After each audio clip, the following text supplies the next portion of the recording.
This is pre-pod for the patrons. I'm drinking Breckenridge whiskey. We're about to start a pod, and we're trying to figure out if Joe is here. So Joe, for just for grunt the or something. Patreon, for money, are you here?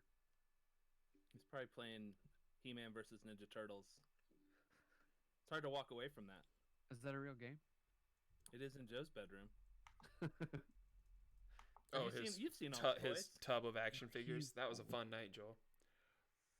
Yeah, we legit sat down and we're like, okay, let's do this. Can we all just be 9 real quick? Let's go. Show me your favorite thing. I'm gonna do the uke tonight because it matters. And a B sounds like this. Nope. That is not a B. Oh, there it is. Wrong. Hey, John, can you put the Twitter link in the chat when you get a sec? Twitch link, I meant. Oh, I got rid of my Facebook. That's not really I don't know. Maybe there we it can is. touch on that a little bit. All right. You guys ready? Sure. Let me go back to this window. Podcast right now, take 1. Yeah, Joel, we usually record, just so you know what you're getting into, we usually record the episode 3 times, and then with that, we give Carl enough content to cut it together, so this does take 6 hours. That's how the pros do it. I don't have 6 hours, so. All right, here we go, boys. We'll CGI you in. Try not to cross-talk, because that's going to be tricky with internet connections, and then also just having a 5th man, or... Second Egbert. A second Egbert. Let's do it. Joel, that's fair. Joel, if I can get a solid, honest hour of you, I can make you say anything. Oh, okay, cool. Yeah. With the technology nowadays, some deep fakes. Yeah. You guys ready? Yep. Sing it if you know it. Podcast. Right now. Welcome, ladies and gentlemen, and people, and men and women and non-gender specifics. Hello, and again, good evening, and welcome to Podcast Right Now, episode 179. Today is March 21st, 2001. My name's John. We have a guest on the podcast today that we're excited to introduce. He's been on in the past, and he's a good man. He's a clean man. This is Super Shark's return, aka Shark Johnson, aka Camp Shark. Also on the pod this week, the $1,000 dog. We have a beautiful young Carl Jr. and then there is a chance that we have a TV's Joe Concerto, but no promises. How the heck are all you guys doing? How are you? I'm good. I'm doing pretty good. Doing well. Enjoying my new Oculus, getting out all the Beat Sabers. Hey, we're not supposed to talk about VR on this podcast. That's a no-no. No, it's okay now because I'm interested. Oh, and the majority of us are VR headset owners. Joel, you also have an Oculus headset. I do. Oculus 2. Very exciting. That's right. So yeah, Joel, how are you? Thanks for joining us on this episode. I hope you're well. I'm well. Thank you for having me. Mm-hmm. I love you guys. This is going to be a fun one. Why don't you tell us about your day a little bit? Just dig into a day in the life, if you don't mind. Well, the weather, spring in Colorado is very bipolar, no pun intended, but it's very, one day is 68 degrees, which was yesterday, and then today is 39 degrees and snowing, and we might get another 6 inches. So I'm hoping your wife gets another 6 inches after this podcast, if you know what I'm talking about. Probably get 9. But outside of that, you guys having company over? That was awesome. God, well, you guys have really come a long way. The slide whistle. We got ukuleles. We got little slide whistles. We're ready to rock. Yeah, you can clap when you want. Yeah. No, life is good. It's just I feel like we're at the tail end of this thing. Wild thing, guys. It's like a year. We've been doing this as of this podcast for about a year of pandemic shit. Yeah. So I was looking at my Time Hop, which is like, one of those stupid look back in time apps, and there's like pictures of the empty grocery stores and people buying toilet paper. And it brought back like weird feels of like, oh, we were so hopeful then. We thought everything would just work itself out, but here we are. No, I remember when it cracked off, and I thought, hey, couple weeks out of work, this doesn't seem so bad. I'm not mad about this.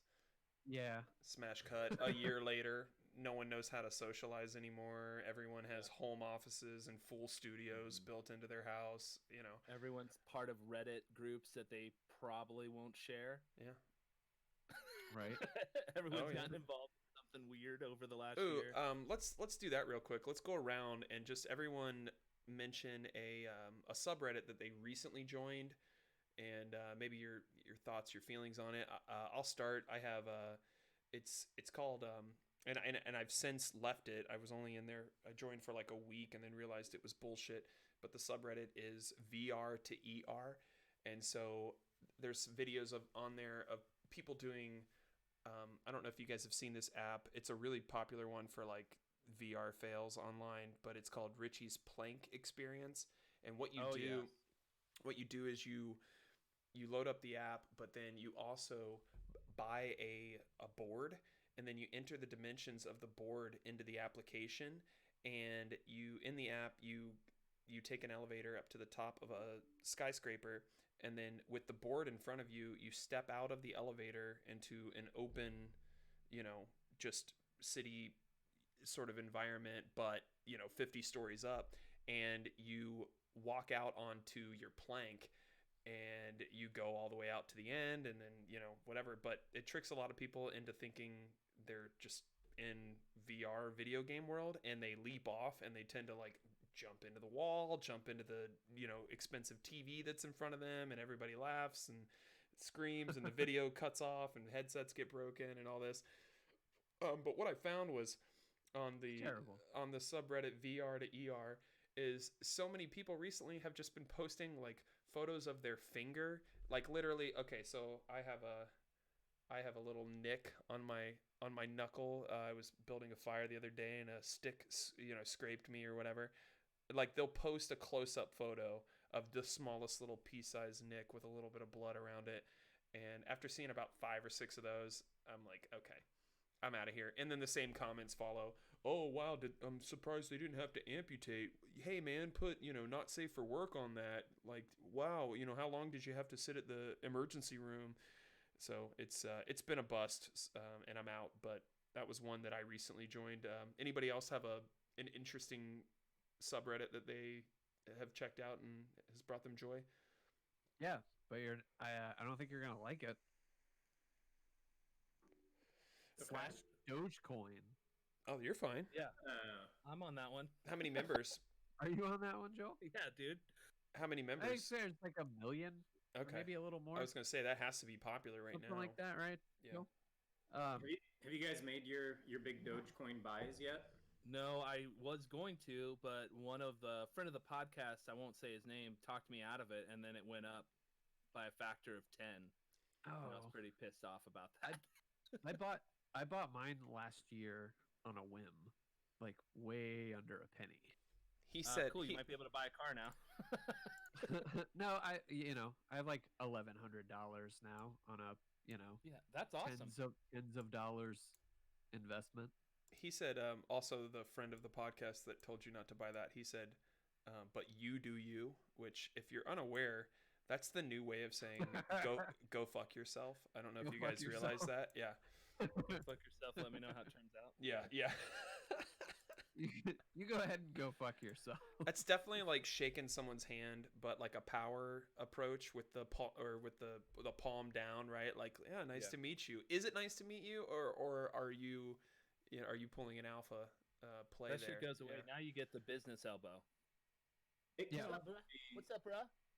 It can also be. It doesn't have to be fuck you. It can just be. I'm not going to talk you into this. I think you're wrong, but I'm not going to be able to talk you into. I don't want to be blamed for this later. As how I read it. Or you could take it a step further and say, it's like I'm not going to talk you into this, but mostly because like I don't think it's worth the energy. You know what I mean? Kind of one of those like not worth it to me to go further down this path. Yeah. Did he I'm not gonna say his name because we're Name's not saying Zane. his name. His name's Zane. Did he tell you that he bought some too? Yeah, he bought No, he something. said he told me to look into real cryptocurrencies. Yeah. Oh wow. I said You're- none of you're them are real. That's why it's misconstruing- called cryptocurrency. He You're just told you. Okay. You're kind of Yeah. misconstruing how this unfolded, though. I gotta Okay. say. Okay. The conversation that oversimplifying it.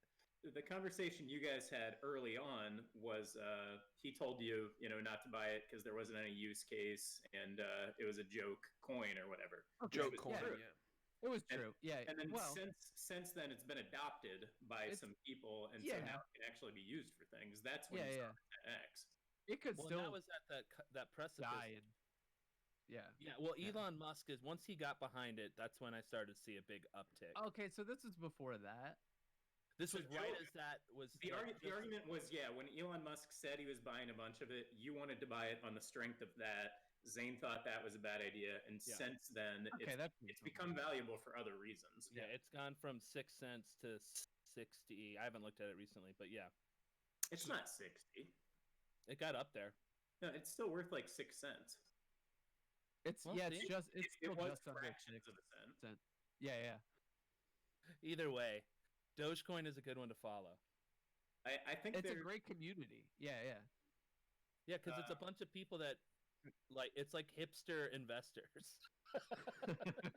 Do you get memes and things like this on this subreddit? Oh yeah. I like a meme. I like a spicy meme on my subreddits. There's also always like a daily thread within it, dated Oh, to sure. that day. That's kind of like following the Kind of- movements and kind stuff. of pinned. and Yeah. People are. Yeah. Sure. What were you saying?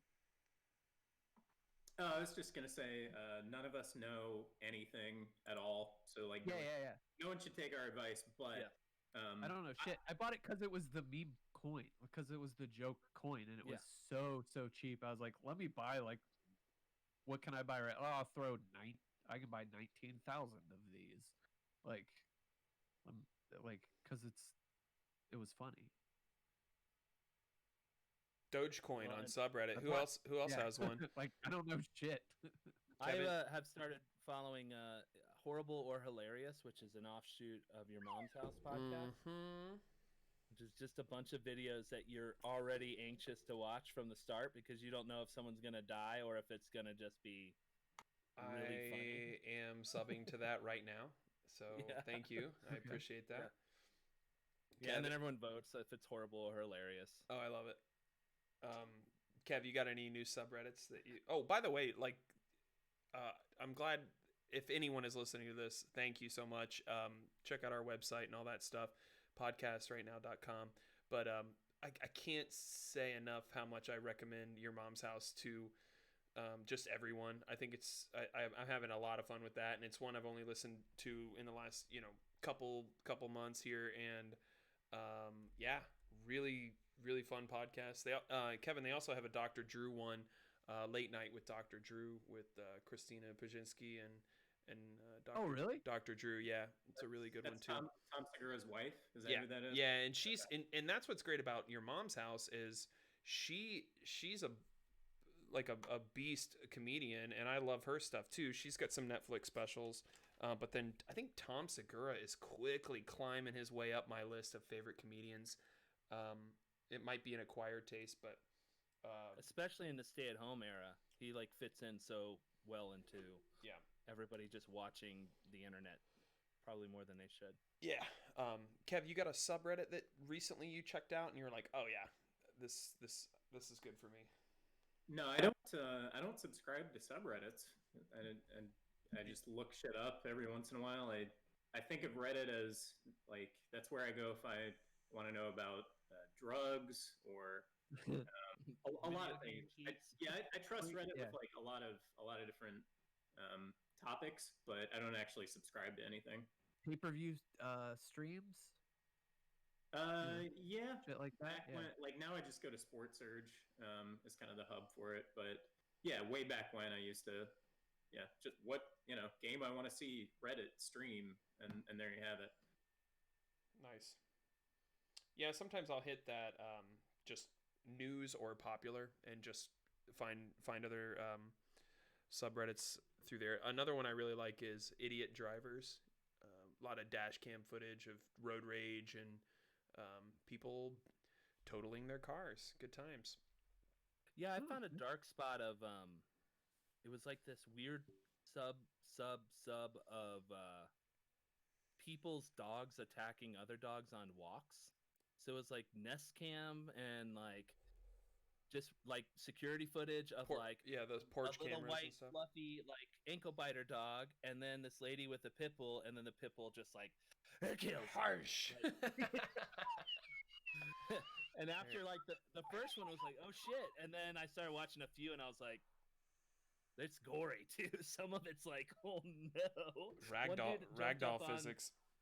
His dog got so aggressive he was afraid of his own dog, jumped up on a dude's car, and this dog was just murdering this other like older dog.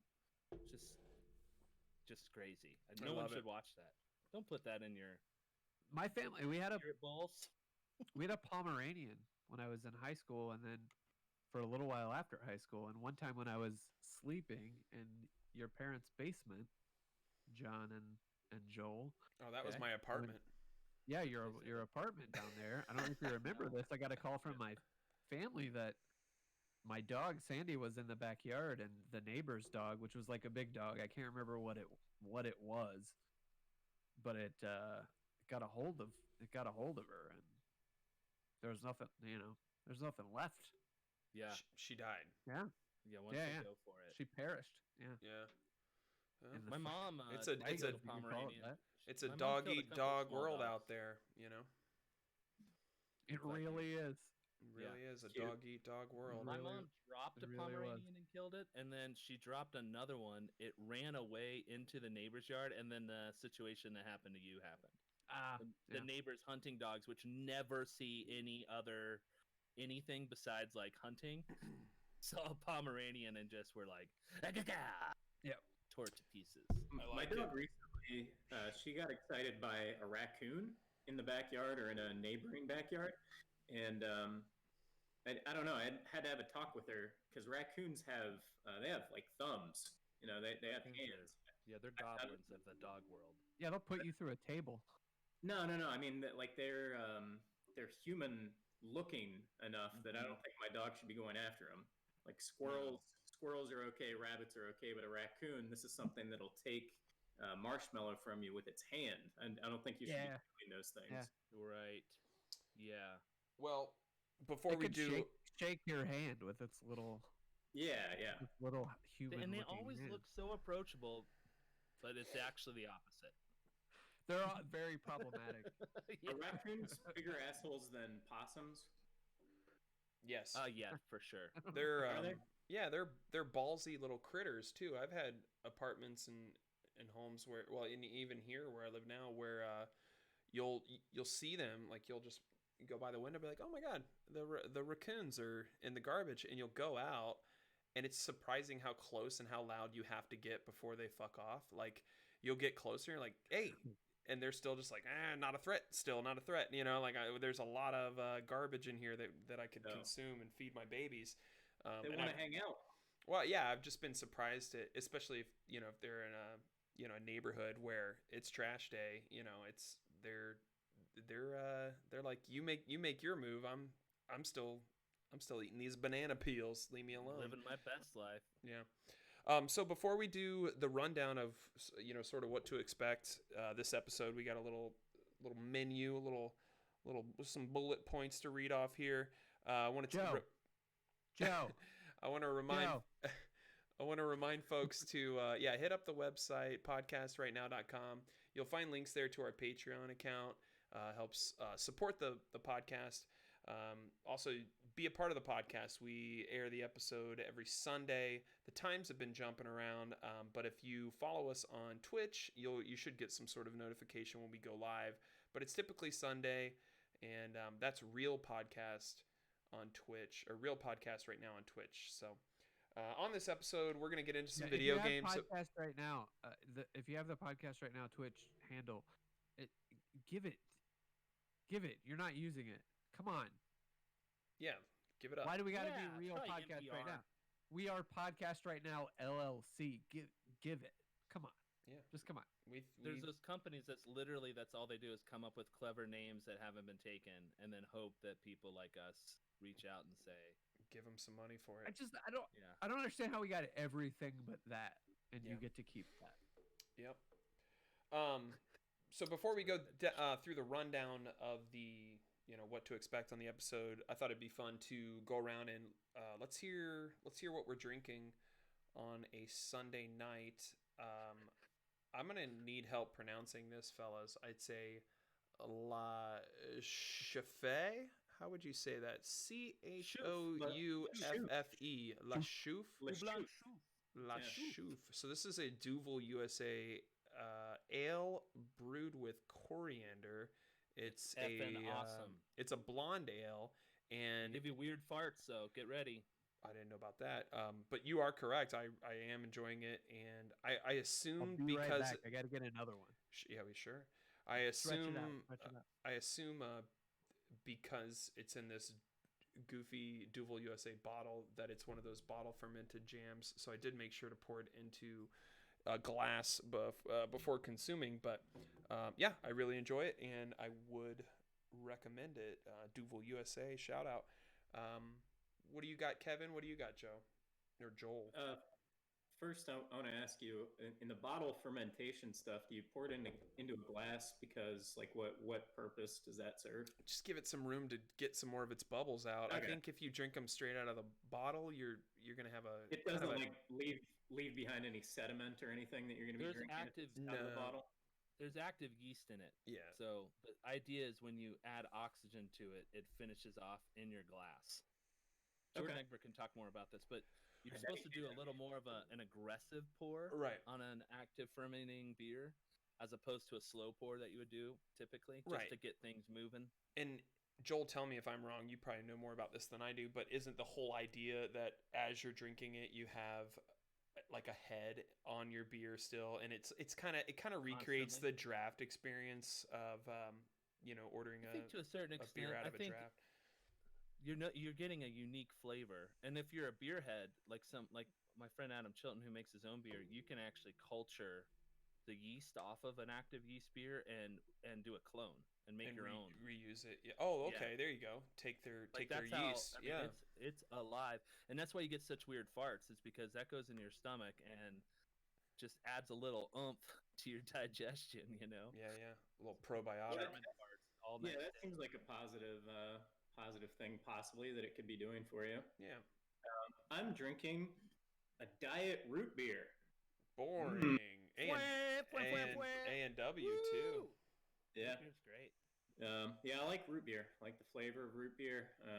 I don't need any caffeine in my diet drinks. And I don't know. I'm enjoying or tolerating not drinking as much, and so I'm going to try to not automatically be drinking just because we're doing a podcast. I like it. I support it. Good for you. What do you got, Jolie? I left my mic on. Did you guys hear me pissing in the other room? No. That's good to know. I'm drinking a Breckenridge Brewery like special edition bourbon. A bourbon, okay. In a copper glass, so it's very cold, like hurts your fingers to touch kind of thing. Nice. Just taking little sips, little tasters, and I'm doing something similar, Kev. I've been doing Make It Count March, so there has to be a good reason, and drinking by yourself is rarely ever a good reason. So, me and Laura. That's why you joined us on the podcast tonight, so that you could. Yeah, because I had a little bit of the I think going on. I think Xbox Live also. Excuses March is what it sounds like. Yeah. I think playing video games socially and with your friends can also do that whole I'm not alone drinking mind game.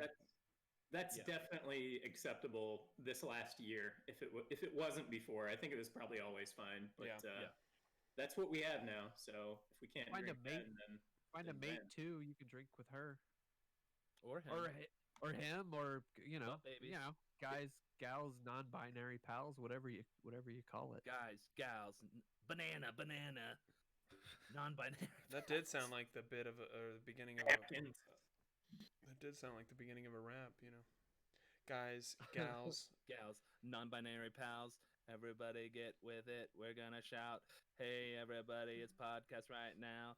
Let's not eat meat, but I'll eat a cow." A cow, a cow, Oh. grazing in a field. Will it come up to me and let me feel its snout before I butcher it and eat the flesh? Grill it on the grill. My dad likes the best cut. Damn. All right, so there you go. On this episode, I'm just like a hype. I'm like a hype guy. oh, we need Just to know lost what. 3 I think we need potential to new know what. listeners. We need to know what. We need to know what Carl's drinking. What do you got, Carl boy? We lost him years ago. Oh, I've got the finest aged truly. Oh, I like you can get those. your hands on. That's the type of booze you can drink while playing racquetball and feel perfectly fine. Exactly. Some pickle, some squash. Open up a White Claw. You're all set. Oh, have you tried the squash White Claw? There's a squash. Oh, yuck! Delicious. Have butternut.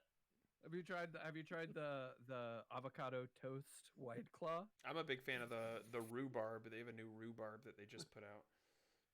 The lox on a bagel White Claw. It's delicious. All right. Well, hopefully you guys are being responsible with your drinking out there.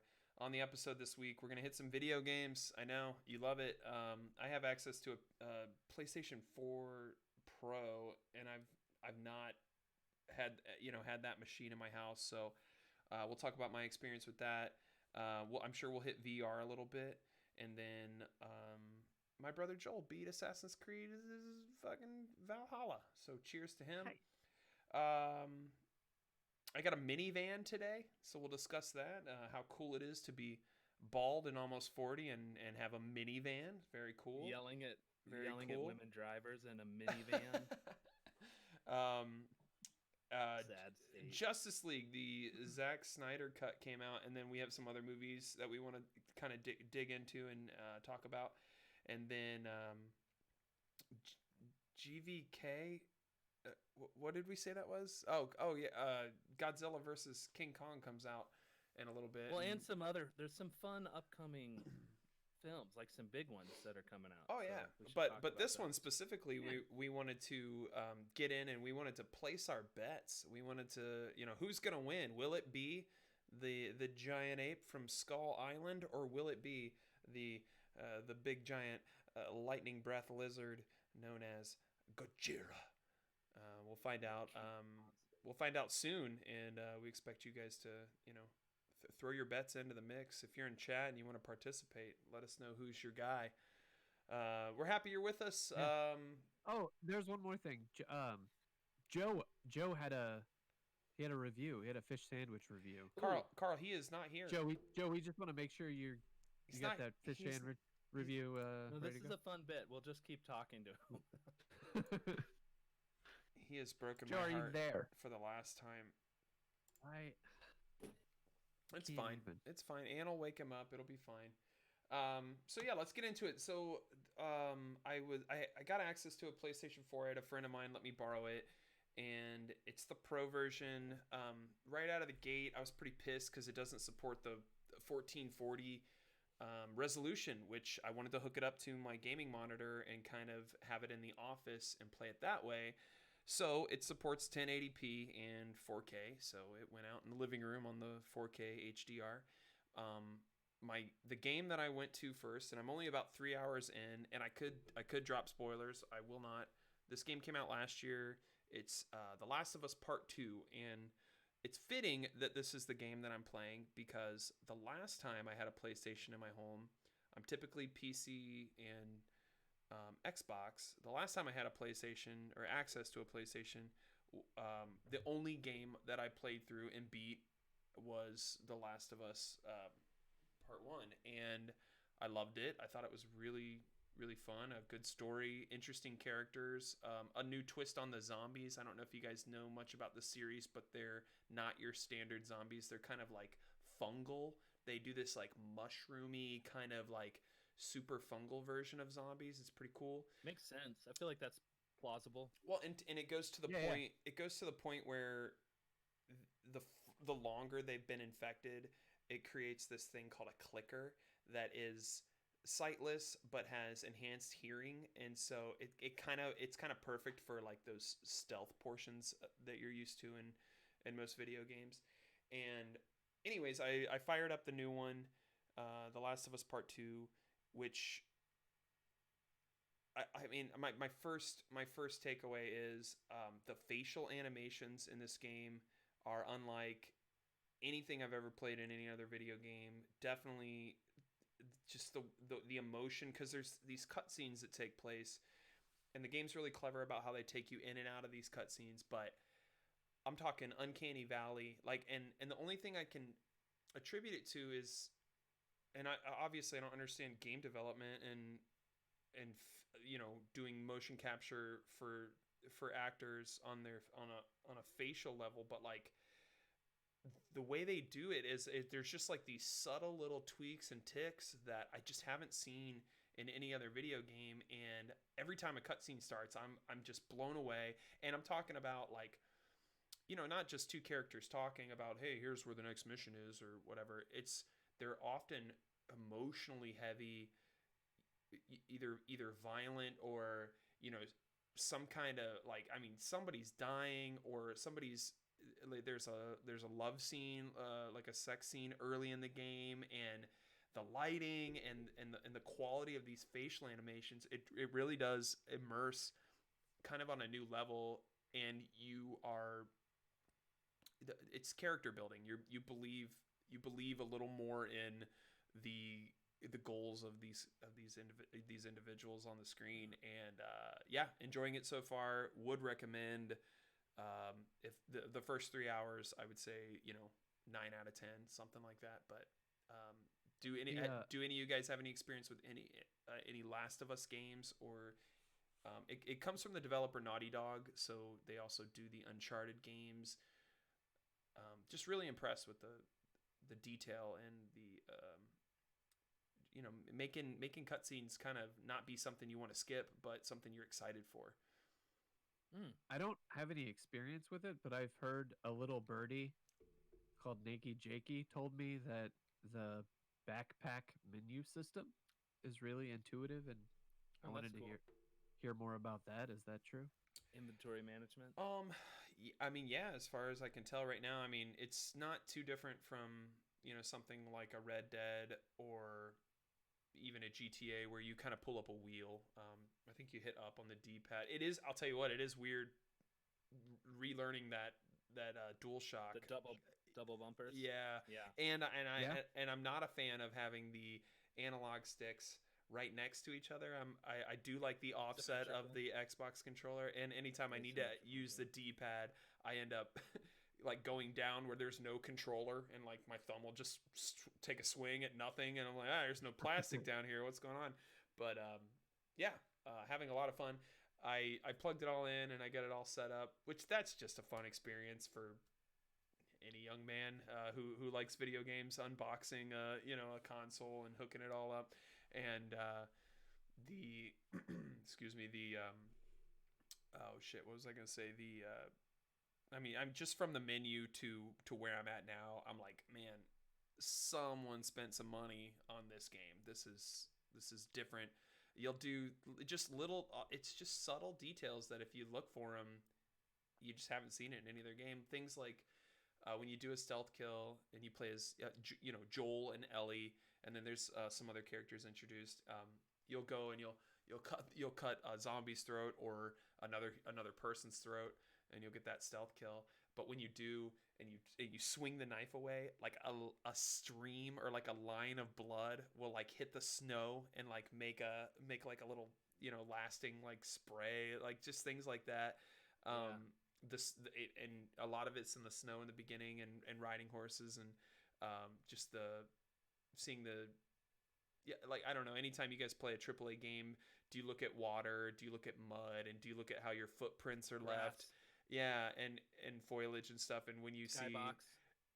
But when you see you know, the way the snow gets shuffled around and all that, just by every step, and it's just built in, rendering all that live, really impressive. So cheers to that game. And Obviously, if you have a PlayStation, you probably already played it. But the other one I installed, it's 10. Hold on, conversationalist. You better say Spider-Man. No, this one. No, this one I haven't. I played the first. Well, hold on. I played the first Last of Us, and I really want to finish that before I play. I think you have to. One? I think you have to based on the story. Yeah. Yeah. Would recommend that you finish the first one. You mentioned fungal zombies. Have you guys heard about this auto brewing syndrome? Mm-mm. This is a hard right turn. There is a very rare disease, extremely rare, because it revolves around certain chemical elements of your body. But there are these people, because of fungus in their gut, will actually start a fermenting process in their body. Ooh. And so they can go from 0 to 0.4 alcohol over the course of a couple hours and just get belligerent drunk, but they're actually completely sober people. I don't. Joe, are you taking notes on this? This is that's a good excuse moving forward. Future defense. But no, I don't watch a lot of Dr. Phil, but I caught one of the clips about this one, and it's pretty interesting stuff. Like, if you were to drink their piss, would you get a buzz? You think? Let me think about that. No. I feel like as long as your kidneys are doing what they're supposed to. What if you? I don't know. Did Dr. Phil check their water bottles? So that was the first big thing. Is like they had 24 hours, and they've gone to these like supervised overnight medical facilities. So it's like documented as actually happening. They had some doctors on there talking about it. There's like one specialist in the country. And different parts of the world have more cases of it. I guess in like Scandinavia, it's much more prevalent. And they think that's to do with, again, more yeast in the breads that they're using. But I just think it's crazy that you can auto brew something super toxic.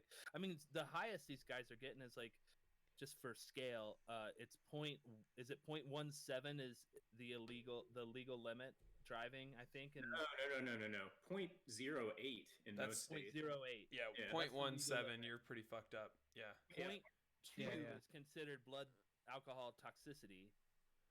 And then these guys are getting to 0.4s and 5s. Like they're getting almost brain dead from this. It's crazy. I think you're supposed to be unconscious like by 0.3 or somewhere between 0.3 and 2 0.4. and 3. Yeah.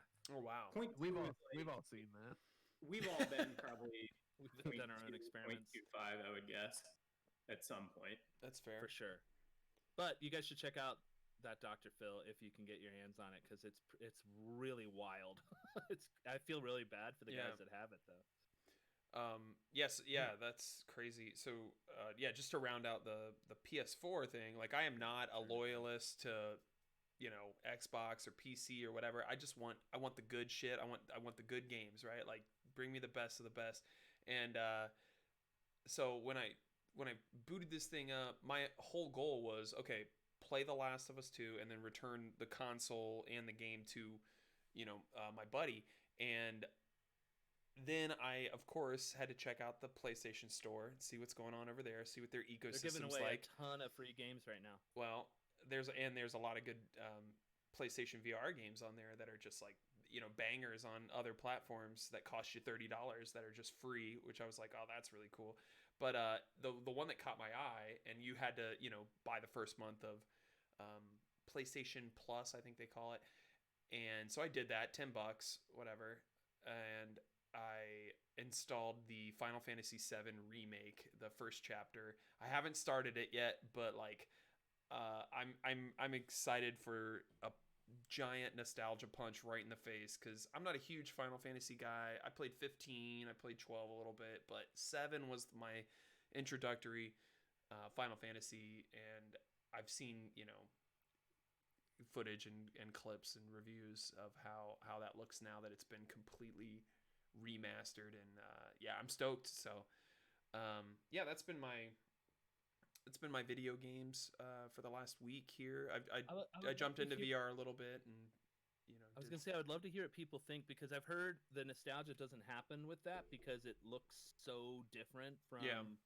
the original, and they've added a bunch of extra stuff to it, and they've added huge cutscenes of like dialogue, which were typically like reading your text when you were a kid on Right. a PlayStation 1. But now they've added these really involved like cinematic cutscenes. Well, and Joel, it's cool that you're on the episode for this because I remember the Christmas when I got the PlayStation, and I don't even Two-discer.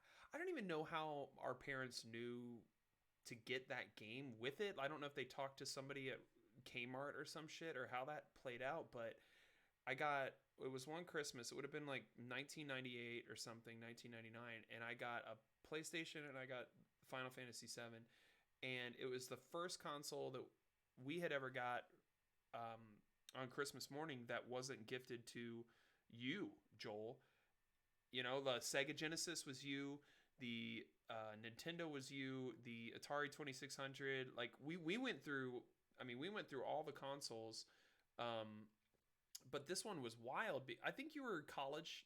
You were getting older. You know, you were in high school or around then. Yeah, I was you a senior in high school. yeah. So you graduated in '99. So maybe they looked at it as like, you know, he's gonna be moving out. He's gonna be buying Crocodile Dundee hats. He's gonna be He's listening gonna to a lot of eat DMX in the basement. dorm. Yeah, like maybe we give it to John, and they did. And I was just like, I think Santa made a mistake. This is too much.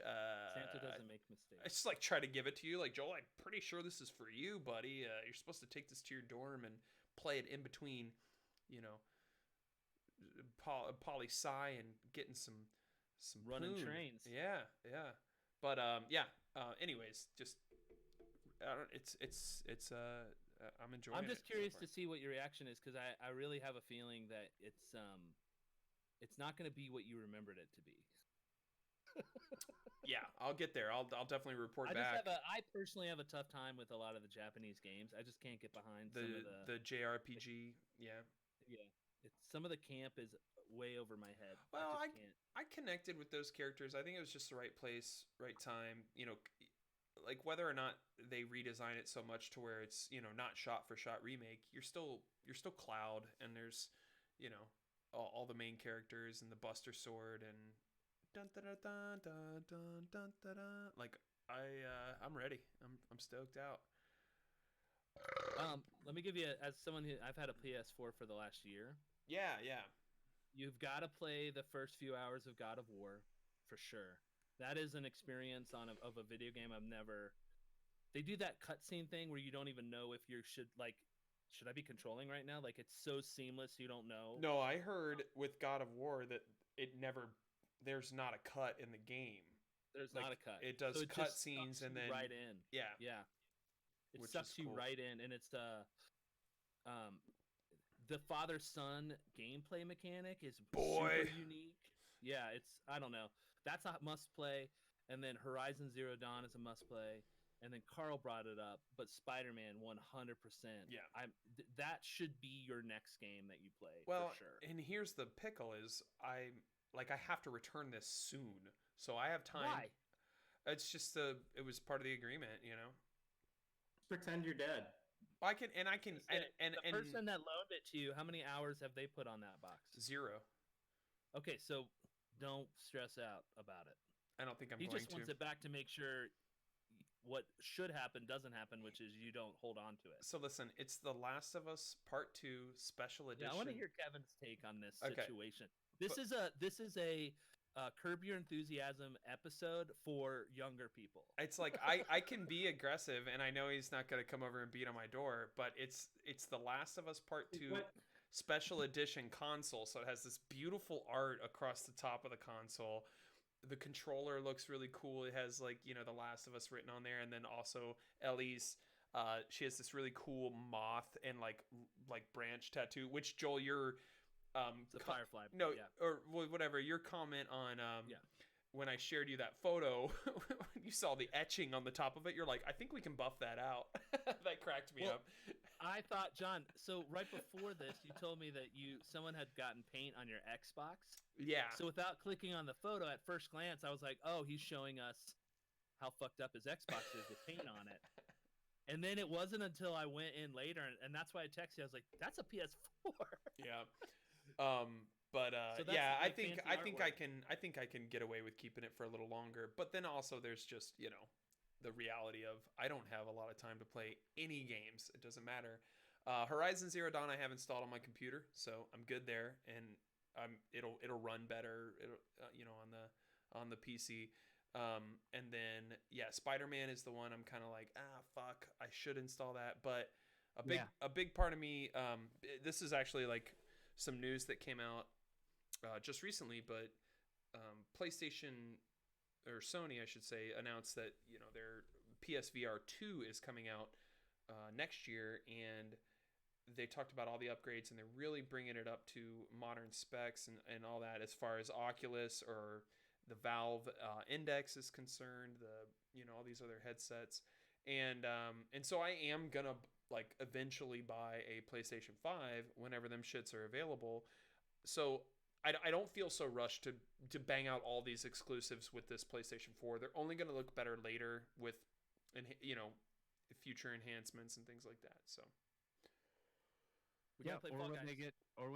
they finally release them on PC and Some the of the, Xbox well, stuff and someday. Sony is starting to figure that out. So, Death Stranding was another one on my list that was an exclusive, and that is now on PC, and so is Horizon Zero Dawn. So I think they're starting to figure out like, hey, if we do a timed exclusive, right? Let's soak up all the sales on the PlayStation platform for these exclusives, and then drop that thing on Steam and make even more money. It has to be lucrative for them to do that. The more people you can put it in front of in a marketplace, the better. It's not that I disagree, but I think that's Sony's biggest asset. Yeah. Just like Nintendo. You're right. I mean, there was rumors that Nintendo games, well, and they are. Octopath Traveler just dropped on Xbox. That's a Nintendo game, but that's their assets. You don't go to KFC to buy a Pizza Hut pizza because Pizza Hut wants to sell more pizzas. It's better to keep things under the same roof because then they make more money off their hardware. Yeah. Well, in the hardware, is probably the most money Sony's ever made off of hardware is right now. Yeah. It'll be a cold day in hell before you see The Legend of Zelda or Mario on PC. On PC. Yeah. You're right. Like, I don't think that's going to happen anytime soon. Or soon. Xbox Game Pass, like everyone was kind of hinting at 6 months ago. It's just one of those things that, God of War, I can tell you, if you play it right now, you're not going to miss anything that you'd get later, Yeah. It's just made for that console that you have. But I don't want to sound like Master Race or anything. And Carl, I think you get this, but like any console you release that I run on my PC, I'm gonna have so many more options, and it's gonna look better, it's gonna run better. Yeah. I'm gonna have my PC right now is better than the PlayStation 5 and the Xbox Series X. It's running a GPU from the last generation. It's just the reality of selling a console, a gaming computer at a price point of $300 or $400. They can only go so far with what components they're using. Sorry, Carl, go ahead. No, sorry. Sorry if I'm interrupting. But just like I feel pretty passionately that Nintendo is the only remaining console that stands out in any way. The other two are kind of just the PCs same thing, with exclusives. That have some exclusive titles. Yeah. Yeah. Like, I really fucking want to play Spider-Man because I loved all of the That's decent 100% why I open-world bought the Spider-Man PS4 was games. just to play Spider-Man. And then they give you so many games. And again, for us, they're all new. But if for PlayStation or Sony fanboys, they played all of Uncharted. But you can get all of Uncharted for free right now. So I don't know. It's a good time to play around with other consoles, and who knows? The next generation might have more cross sharing, but I think if I was on their board, I would say no. That is the only reason people are buying Sonys. They used to buy them for Blu-ray. Now the only reason people are buying a Sony PlayStation is to play those unique IPs. You're right. Yeah, and that's also like I'm kind of contradicting. Like, a good console has that killer app, like that sells the console, and like they all kind of have that going for them now. So and they're all kind of still being good consoles in that way, I guess. And I would add that both the Sony PlayStation 5 and the Xbox Series X and S. And I would find this hard to argue. I think both of those consoles released like just too early. I mean, there's Premature. yeah, there's no exclusives on either of them. Halo was supposed to come out with the Xbox, that didn't happen. And when that launches, that's coming straight to PC as well, because PC is kind of hand in hand with that Ultimate Game Pass service and all that. Yeah, so like I cannot. I can tell you as a guy who I just did the IGN deals, Twitter, follow it, subscribe to notifications. You will hear about extremely good deals. I can tell you that right now. But one of the things they do is 50,000 PlayStation 5s will be on sale at Walmart in 5 minutes. Get ready. And so they did that for an Xbox Series S, and I got in there, and lo and behold, I get one in my cart, and I'm like, fuck, I guess I gotta buy this now. Yeah. So I bought one. And then you made double back when you sold it online. No, I didn't sell it online because 3 people completely bailed on me. Don't use eBay. It's not what it used to be. eBay's good. So now I have an Xbox Series X.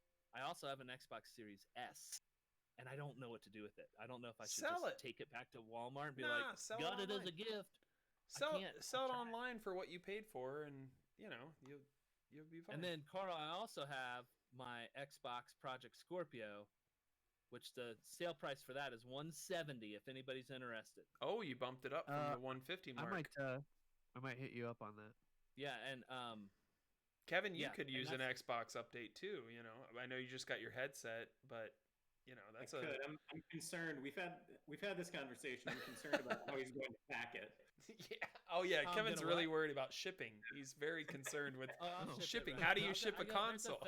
There's a FedEx right by my house. I'll definitely ship it correctly. Just tell them, give it to them, and say, "Hey, take care of this. Ship this nice." And or I'll use the take care of the Oregon Trail Pony Express delivery service and make sure it gets back to you safely. But no, if you're interested, let me know, because I literally have trace Xboxes right now, and it's stupid. All right, okay. I'm interested. I'm gonna need video of you packaging it up, doing a good job, and then handing it. I'll do a boxing video, and then you can do an unboxing video. I would copy of that day's newspaper, and then have the if he gets the Project Scorpio, like I might be interested in the S, but not for not pre-owned for full price. Well, the S is still in plastic it's and new, sealed up. And it's perfect. Okay. Yeah. That one would probably be, I would say, $350 for a friend. What's retail? $300. What is it? What kind of hard drive does it get? 1 terabyte. Okay, it's got the so 4 games. Which is or 2. Don't play any of the Call of Duty games. They're 200 gigs a pop. If you put like Ark and I don't know, Ark is like 100. I was thinking of trying that because I used to love the Torok games. Are like 150 gigs. Yeah. Ark Ark 2 is coming out soon, so we might just wait for that one. I would wait for that one. Elder Scrolls Online or something, which is like 90, I think. I was gonna say I tried the first Ark, and it's a clunky thing, man. I mean, I would wait for the second one and see what they do with it. Yeah. But it is also your type of game, Carl. I mean, like you really like those, always online RPG. Just. I shouldn't say that. I guess comparing it to Oblivion and those games, that's what I think of. Fallout. I know you've been playing Fallout New Vegas and stuff. Yeah. But I have been playing Fallout 76. Like they've really improved that. Yeah. Is that crossplay? It's a decent game now. No, it's not crossplay. Okay. Unfortunately. Is that me and Golden Bear were talking about like actually giving that an honest try? A fair try. Kind of. Yeah. Now would be a good time. They've given it not as much as what's the studio that did No Man's Sky? What are they called? No Mansky. They've really fixed that game. Fallout they probably still kind of got a ways to go, but they've done a lot. They've really done a lot. Yeah. No Man's Sky added VR support, which is crazy. Like, why did they do that? I mean, I'm not mad, and I've tried it, and it's good, but like, that's such a Christmas present. No one asked for it. It's just like, by the way, if you want to play in VR, you're good to go now. It's like, Yeah. well, okay, Yeah, and it's cross-platform. yeah, Yeah, impressive. yeah, they've worked that whole system out that was proven within like 48 hours that they bullshitted people that you couldn't run like they're two people. They didn't think two people would cross paths because of how many iterations and planets there could be. Yeah. So they were just gonna patch that later, but within like 48 hours or something, two Yeah. people were basically standing in the same place. Like, hey, what the fuck? we, Yeah. we can't see each other. You guys lied. Hello Games is the developer. Games. Hello. Yeah. Yeah. But John, to circle But back good to on your them point for about fixing. the prematureness of these new, you're totally right. They Like should have waited. the Series X looks fine, but I've had more problems with that than I've had with an Xbox in a long time. Like, Yeah. I play a ton of Civilization, which is a pretty processing heavy. You game. love that game. I'm addicted. What are It's a you on? problem. Civ 6, Civ 5? Yeah. Okay. When I started playing competitively, and I got to the point where I'm pretty good at it, so that's the pool right now. But Yeah. it crashes to the point of restarting the Xbox. I would say 2 or 3 times a week, and then That's it a does a bitch. thing where if your controller loses its battery while you're playing, Yeah. it will not reconnect. So you have to completely restart your Xbox and then do the stupid little button to reconnect your controller. So little Oh things man, like that Yeah. shit pisses me off because in Yeah. my opinion that is unacceptable and it should be considered is. in the review of the product. Here's the third I have- bitchiness of it. Go ahead, Okay, Carl. go ahead. Sorry. Well, I have, just to add to that, I got a core controller. I needed a new controller for playing with PC, and so I went ahead and just got the newest Xbox controller, which is Yeah. the Xbox One X, the core controller. Those things are And nice. it won't. It feels nice. It's Yeah. a great controller the way it feels and everything, but it's first of all, it's not compatible with the iPad, which their last generation of controllers were. Yeah, that's why I Um, use this which one. I Still. would like to use it on my iPad, but I have connectivity issues on the PC with it, where sometimes it'll drop out, and then even if I restart the computer, it won't work. I have to connect it to another device. So I have to connect it to my smartphone and then disconnect it from my smartphone, and then the computer will recognize it. Yeah. Stuff like that bugs me, especially when the Xbox One, X did all that stuff fine. It's one thing when the new console has new problems, but when it's stuff that has been fixed, that's frustrating. The third big thing Bluetooth. like all these games they're going through the next gen process of like the Xbox Series X version of all of these games, and it makes you not want to play games that haven't been updated because an update's gonna come. Yeah, just wait. And when it does, like the Avengers game, which is awesome, it's a great game, especially if you like Destiny. You can't shake your head when you haven't I played don't it yet. think it's got good review. I think it's really mixed, and I Yeah. heard that it was like trying to be a game as a service, and it's Live your own life. Well, and I played a little bit of Destiny. I mean, you said Destiny, like that wasn't. It's the same idea, It wasn't but terrible. It's just like, yeah. come on, Bungie, you've done better. it's You can do Destiny, better. but instead of picking Warlocks or Titans, you're picking the Hulk or Thor. Like Yeah. it's the same idea. But that update went from a 60 gig game to a 220 gigabit game. yeah. And so I had to buy that stupid little expansion card. It's this big. It's like $200 Oh, just so I can play the Xbox Series X games because they fill up your hard drive so fast. The fact that Xbox released a 2 terabyte Series S in 2016 and now the standard is 1 terabyte pisses me off. well, Why those, in the hell are well, you those, not doing 2 terabytes on everything, or at I least can- 3 or 4? You Yeah. know? I can tell you It why should be 3. I mean, those the drives that you're talking about in the last generation consoles, those are spinning drives, those are disk drives. These are solid state, and it just so happens that for a solid state drive, that's a 2 terabyte drive. I just bought one for my computer last year. They cost, that's just what that's the market value right now is $250. Well, what's the read and write speed? 'Cause that's a big thing with SSDs is like the read and write speed is what Okay, determines. so Well, the so thing we I so kinda we've like, so we've what- talked what are about the- I was just gonna say we've talked about Right. Wreckfest a lot on this podcast, which is a relatively indie game, but which just got its Series X update, yeah, by the way. and so as far as performance goes, when I play on my Xbox, it's just to load a course and all the cars and everything. I mean, you're talking. I mean, it seems like a pause in the evening. You know what I mean? Like I'm talking 40 seconds, a minute, on my computer with these, with an updated, SSD drive. It's nothing, but I don't play on my computer. I play on my fucking Xbox because I want to play with my friends, So it's Okay. like, it's a bitch. So there, I will say that's the There- biggest gold star. Like, if anyone's like, dude, I just bought one. This is bullshit. Why are you guys shitting on the new stuff? Just to be positive, the speed of loading things is astronomically different. Yeah. Like, for me, for example, Kevin, when I play golf, it's like almost instantaneous when I go from not even having the game loaded to hitting my first ball. It's like, I want to say probably 3 Mississippis. Like, it's fast. It's really fast. And so GTA, everyone knows that that's like a solid 15-minute just to get walking around in the game. And Not, that's I mean, how you're timed it. you're exaggerating, but yeah. No, I mean, me and John Well, Hill timed it. It took him 9.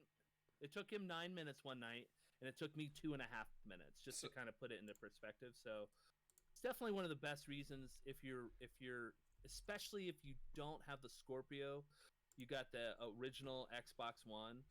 I can tell you, if you upgrade, you will significantly notice more difference than if someone had a Project Scorpio, an Xbox Series X, and is upgrading. If that makes any sense. So I digress, but Well, yeah, it's worth noting too, if I can just jump in real quick, that someone just a hacker on the internet, just a modder or whatever you want to call it, just fix the load times on Yeah, I was gonna bring GTA. this up. GTA 5. Yeah. Did and you they guys? paid him So they $10,000. paid him. Yeah. They paid Yeah. him. Yeah. So that's pretty Yeah, they have this cool. bug hunting initiative on GTA where if you can find bugs, they reward you. Which Yeah, I and think is a cool idea. this guy just went through the code and he presented Rockstar with, an option of like, hey, this is an error here, and if you guys change this, your net code will be better, and people won't have to hate their life as much, and Well, they paid him. do you know what he did? He was a Call of Duty player, and Call of Duty is a massive map with a lot more resolution and textures than GTA. Sure. But what Call of Duty does is it's always cached on your Xbox. So it's always there if you play it, and it's always ready to go. GTA, every time you play it and you turn it off, it removes that 2 gigabyte cache of San Andreas. And That so makes sense. that's how they fixed it. Is they basically were like, listen, we're going to add another 20 gigs to your download, but now you will have to wait significantly less. And They're saying Wow. somewhere between Get 2 your and 5 shit together, minutes. Rockstar. Yeah. God damn. well, and we haven't played Chirp that. had something to say, by the way. I don't know if you. yeah, no, good. Yeah. Well, I was gonna say we haven't played in a while, but It's a dog pile. I'm interested in getting back into Grand Theft Auto 5 for a playlist night, and hopefully see the changes in that, because that has been updated. There's a lot of It's new live now, so that's Yeah. interesting to me. I think we can move on from games, or do you guys want to? Do you want to talk about VR real quick? Yeah. What's everybody doing? Kevin, you're still enjoying. You're still enjoying it as a fitness device, which I love that, because it's, I mean, obviously gaming is right now the selling point for any virtual reality headset, but there's a lot of use cases for that technology. A lot. Fitness is one. Social connectivity is another big one, and I think we're going to see more of that once we see some more AR, XR, and new headsets release that are more social geared. And I think that's what Apple has in mind with their design and their plans. But then also, there's like all sorts of Work apps. productivity apps that are coming out. Things like pass through, where you can see your hands and your keyboard below a certain level of the screen, but then also load up multiple displays and do sort of a Minority Report approach to your productivity. Let's do a check in with Chirp Daily week Nope. 2 of Oh. closing rings on the Apple Watch via I suppose Beat Saber is your go-to right now still.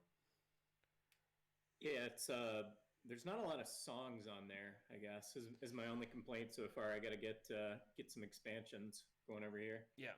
But yeah, I mean, the first like couple hours I played with it, I was getting like average heart rate 150, 10 calories a minute kind of burn.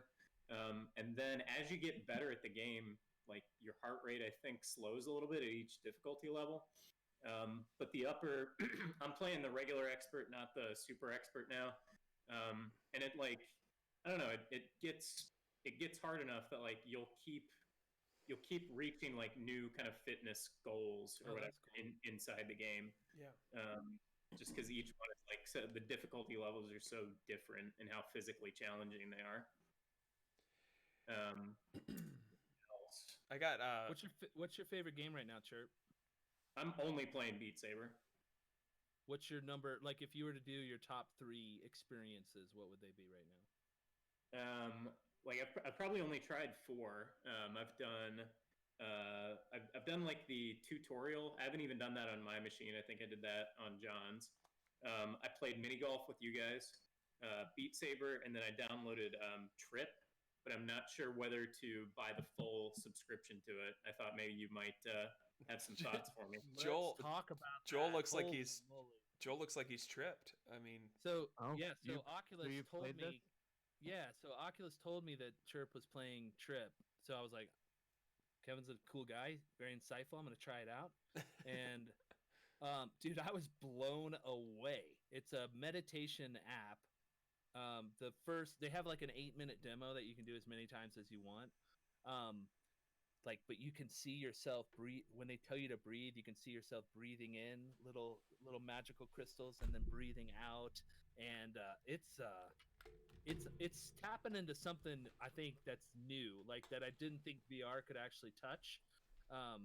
And yes, Kevin, I mean it's $10 for what, the annual subscription or something like that. So I've thought about just going for it and like giving it a legit like routine, because I do like meditating a lot. But this is super visual, like Carl, like these bohemian patterns, like mandala patterns that you're like going through, and it's awesome. At the very Sounds least, if you guys were sounds gonna like a play around, trip. yeah, if you're gonna play around with psilocybin, I would definitely recommend maybe throwing on an Oculus. Yeah, I think I'll probably buy that one this week and Yeah, report that's back. good to know. You're into it. Yeah, I tried it. Like I did just the demo one morning before work. Like I did the demo and then I did my Beat Saber and then I was like, all right, time to start my day.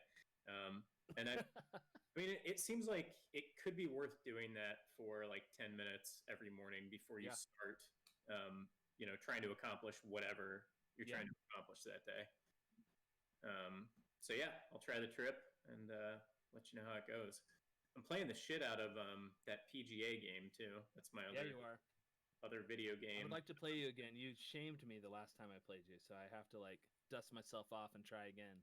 Well, I've gotten much better, so I'm good. Yeah. I'm ready. This is the end for you. It's not going to happen with this game. You know what we should do is that we can do these. They're asynchronous tournaments, so we can set up these tournaments, invite like me, Brogan, Jordan, Golden Bear. Okay. And then we have 1 week to complete all the different courses within the tournament, and then there's like a winner at the end of the week.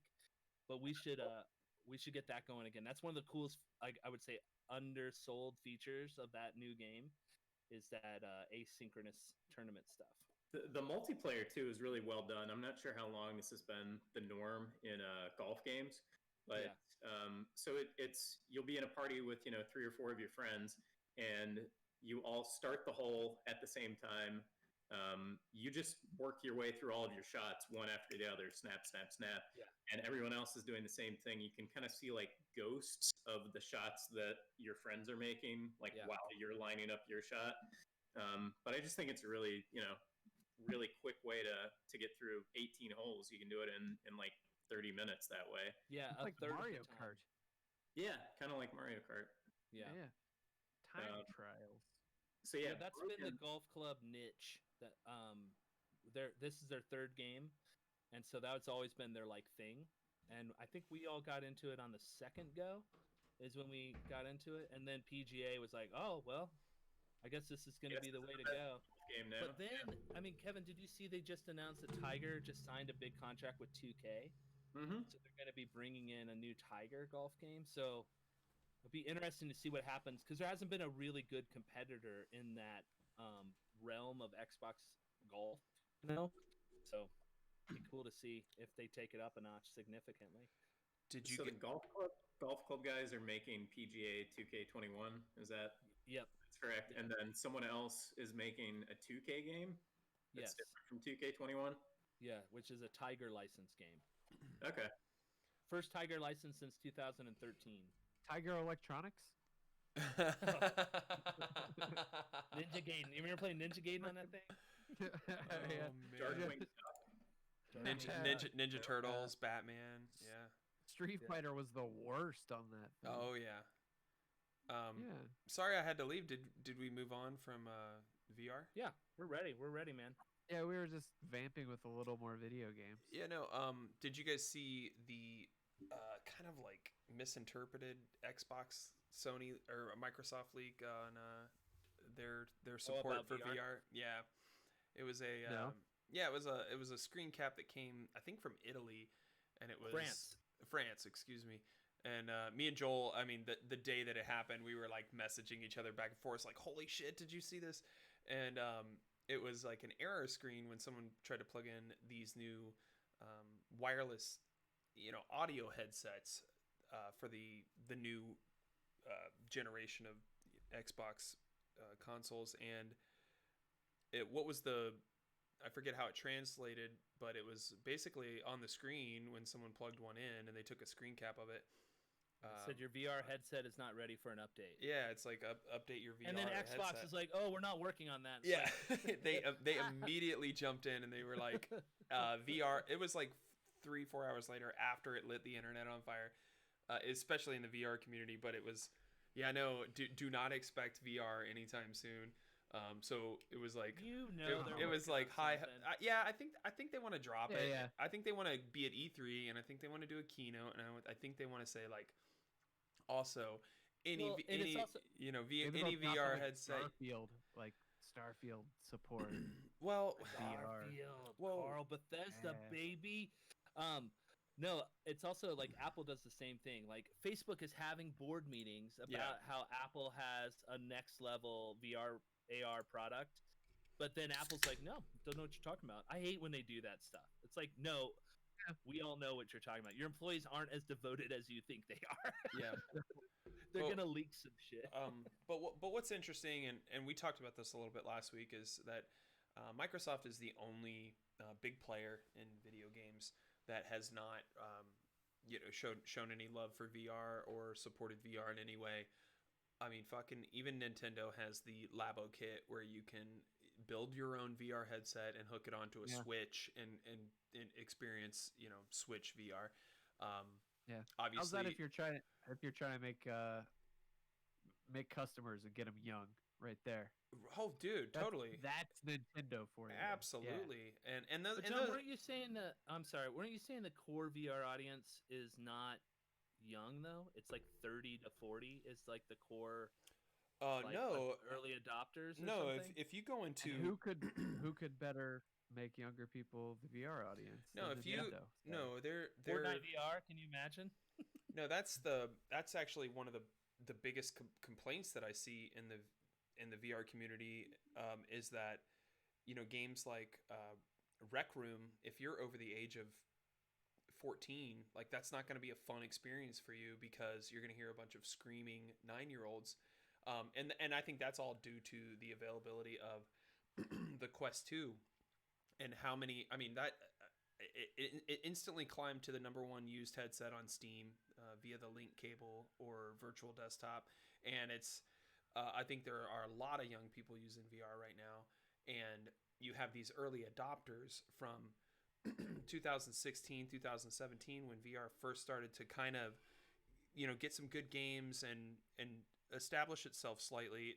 That those are the old guys that are like, God damn it, there's kids in every single game that I play, and I don't want to hear this screaming, and That's me. Yeah, me That's too. me. That's why I hate that rec room. And it's fine. It's a fine experience. Like It's if actually I was a really. kid, oh my god, I would have been all over Oh, it. yeah. But when the moment I show up in the lobby and there's literally kids wanting to talk to you and putting trash cans on my head and throwing frisbees at me and throwing paper airplanes at me, it's like, I don't know if this is what I'm doing at my age right now. VR chat is another mainly social app that's been sort of taken over. Pavlov, one of the most populated online shooters, that one has a major child problem. And what's great is that you can, like, in VR, you can't cheat your height. So like you just see that they're shorter, and you're like, oh my god, I'm gonna kill you so hard, and I'm gonna teabag you. You would think they would have that in like a disability setting where they could be like, bump up your height or something if you're in a wheelchair or something, and you want to feel like a 2-footer, a 2-planker. Yeah. John, and all of you, I have a proposition for you.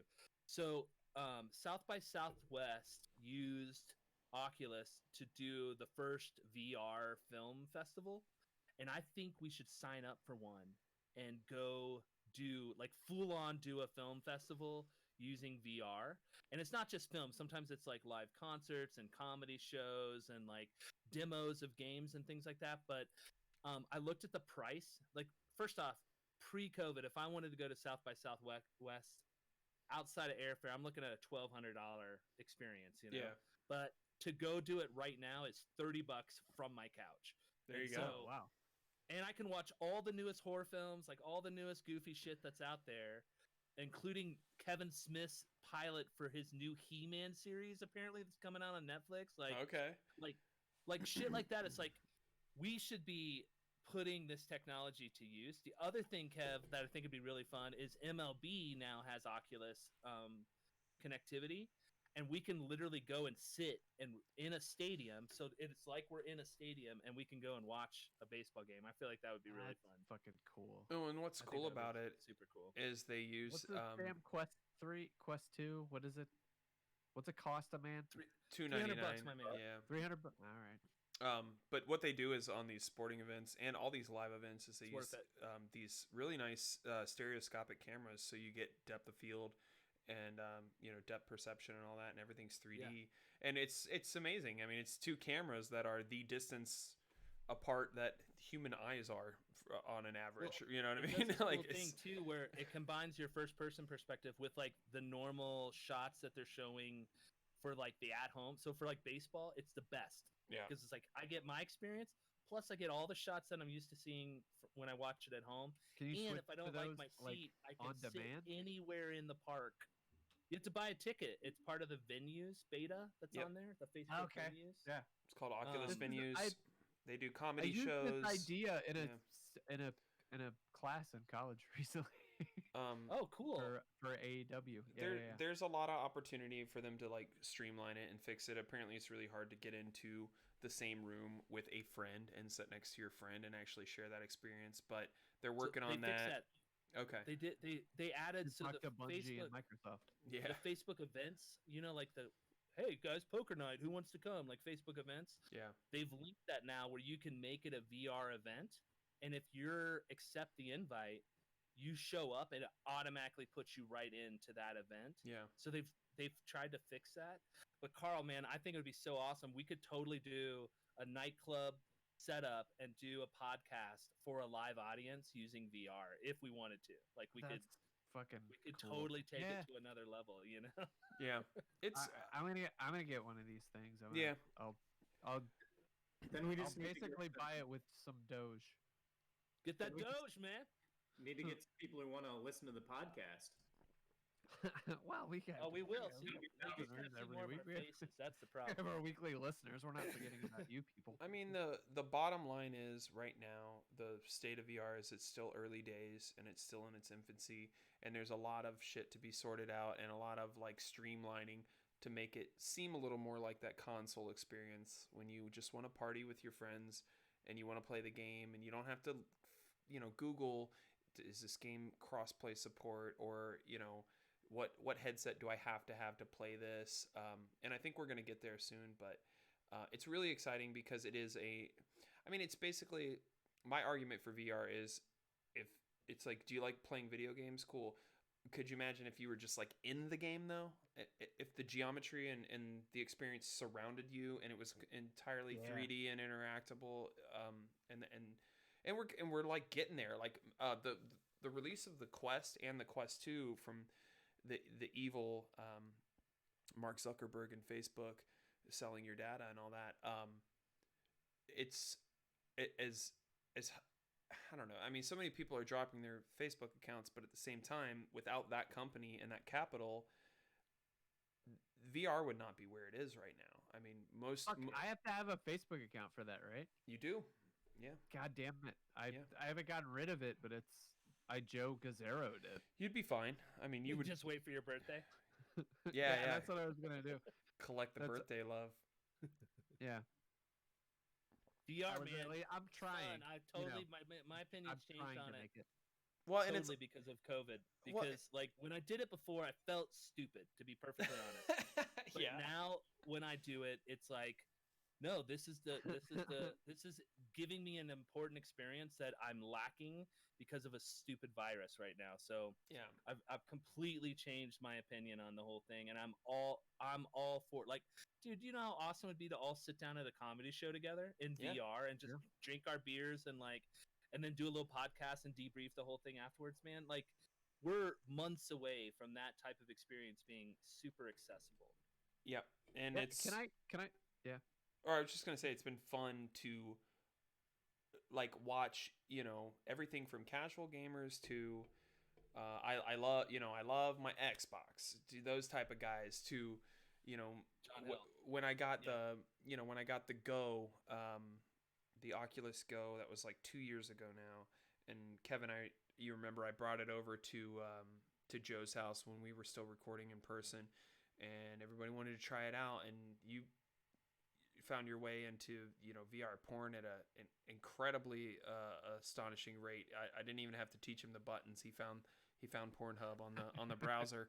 I don't like it. Do you like it, Kev? I know you played around with it. It's weird. It feels like you're cheating on your porn on my Commodore 64.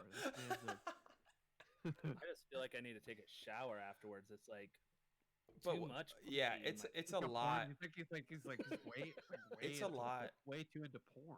I don't want to ever see labia pores this close from your face, But no, but what I was saying is that it's fun for me to see, like, because I don't know when it happened, but sometime in the 2000s, it was like, do you play video games? Oh, I do. Do you play video games? I do. We should play together. But now in 2021, it's, do you play video games? Yeah, I do. What do you play on? PC. Oh shit, I have a Sony. All right, well, we won't be able to play anything together. Do you play video games? Yeah. Do you play video games? Yeah, I do. I play on Xbox. Oh, cool. I play on Xbox. What do you play? Oh, dude, I fucking love Call of Duty. Oh shit, man. I play Halo. So, you know what I mean? Like, there's so many, like, within that huge encompassing, umbrella of, I consider myself a video game, lover, and someone who plays John, a few hours a week. You bought into a cult when there was 6 people, and now there's like 500,000, and so it's that's cool. gotta be really rewarding for you, especially because, listen, I mean, we thought about doing interventions with you, man. You were talking about it too much. It's too exciting to me. Yeah, it was like you were trying to show us this like very personal experience through words. It just doesn't work that way. But now, I know, you sound like a dork. Yeah, we fucking know what you're talking about. When you play that mini golf game, it is hanging out with your buddies. I love it. We still need to do the ping pong game. About the ping pong game is the same feeling. You've never given a shit, Coral? I've never given him. I always engaged. In conversations about VR. I've always been interested in it. Yeah, but it was just too expensive for me in the past, and it's a personal thing. Well, it's a man toy. And what I've and to see everyone else hated you on your VR discussions, not me. Not me. Well, for me, it was nice to see, Joel eventually, mess around with PlayStation VR and then buy a Quest 1 and return it, and then get the Quest 2 and keep it. And then Kevin, now you got one. Like that's mass adoption. That's the trickle effect of the price is reasonable. There's content now, and it'll only get better. So for me, it's been nice to just I mean the like VR gaming is super fun, right? It's amazing. It's immersive in a way that like you're not going to get from a flat game. And I still play, flat screen games. I do both, but like to share the next level is to share a social experience, and VR with friends is just like it's like you're in the same room. It's great. But and, again, it's now when there wasn't as much credence for that type of socialization until 2020. Yeah. And now it's like, I don't feel like a fucking idiot. Yeah. I still feel super awkward when my wife walks in on me, though. Well, you look like a dick when you're in VR. You look like a complete idiot. Yeah, you look like a dick. It's like it's needed now. No, and there's a there's people working from home, and like we should. Carl, we should be developing this. Carl, there's a so like on Beat Saber, like I'll be feeling a workout, right? Like I'll be like squatting in between, and I'm sweating, and I'm loving it, and I'm grooving it, and I insert just on my own because I like to dance anyway. Leg kicks and shit. No, yeah, little like all kinds of little shoulder things, and I put it all into my little performance because I mean the only thing I'm trying to really do is burn calories and have fun, and so the more I put into it, the better I'm gonna do. But like on the controller, there's a little so these VR headsets, they use cameras on the outside of the headset to track your environment, track your controllers, and there's a little cheat on and Kevin, I hope you activated this, but it's a little double tap on the menu button, and I just turned that on. Yeah, and so you have to go into the settings and do it. But anyways, you double tap the menu button, and you can just instantly, it'll pause the game, and it'll do. It's sort of a low quality black and white, but still 3D view of the environment of your room. And so when I'm playing and when I'm grooving on these PlayStation, Beat Saber, like songs, and I'm having a blast, like I'll finish a song and I'll double tap that just to get that shit view of the outside world, just to make sure my wife's not watching me like at the door or something. Like I did that the other night when I heard a laughing, like suppressed laughing, and it was my wife watching me. I mean, there's no way to not look like a dick in VR, but once you get into it and you're in a single player mode and you're immersed, you find that like real quick you don't give a shit either. You're just like, well, I'm in here, so. That's how I felt during that trip app. I was like, I am fully present right now. I am in this experience. Yeah, that's VR chat. Yeah, we should move on or end the podcast. I bought a mini. I bought a run that thing on my 1060. Absolutely, That's still the bottom. That's the low end. Yep. Yeah. You could run Half-Life Alyx on your 1060 and get decent performance. You might just have to bump the graphics down, but it's really well optimized, so you don't even notice the bump down. And like it's not fucking bad. Skyrim and Fallout 4 too. Yep. So. Get all those mods installed. Dude, Skyrim apparently is another like full immersion. You're in it. Carl will never come out. Yeah. If he starts playing Skyrim in VR, he will never come out. Just so you know, he'll quit school. He'll quit his job. He'll get that Daedric armor, son. But hey, like, what if they come up with those? And this will happen. I think this might be a like dystopic future for humans that's actually possible. Yeah. Where like we work in VR environments for like cryptocurrencies that the world runs on or something. Yes. Like yes. Was that Bruce Willis shitty movie where everyone was in VR and they had their little avatars would go out into the world for them? Surrogates. Surrogate, yeah. Really? Yeah, that's a real. Crazy. Dude, it's a solid movie. You lay at your house and you get to pick your avatar, and your avatar is not in a video game world. It's a real world robot.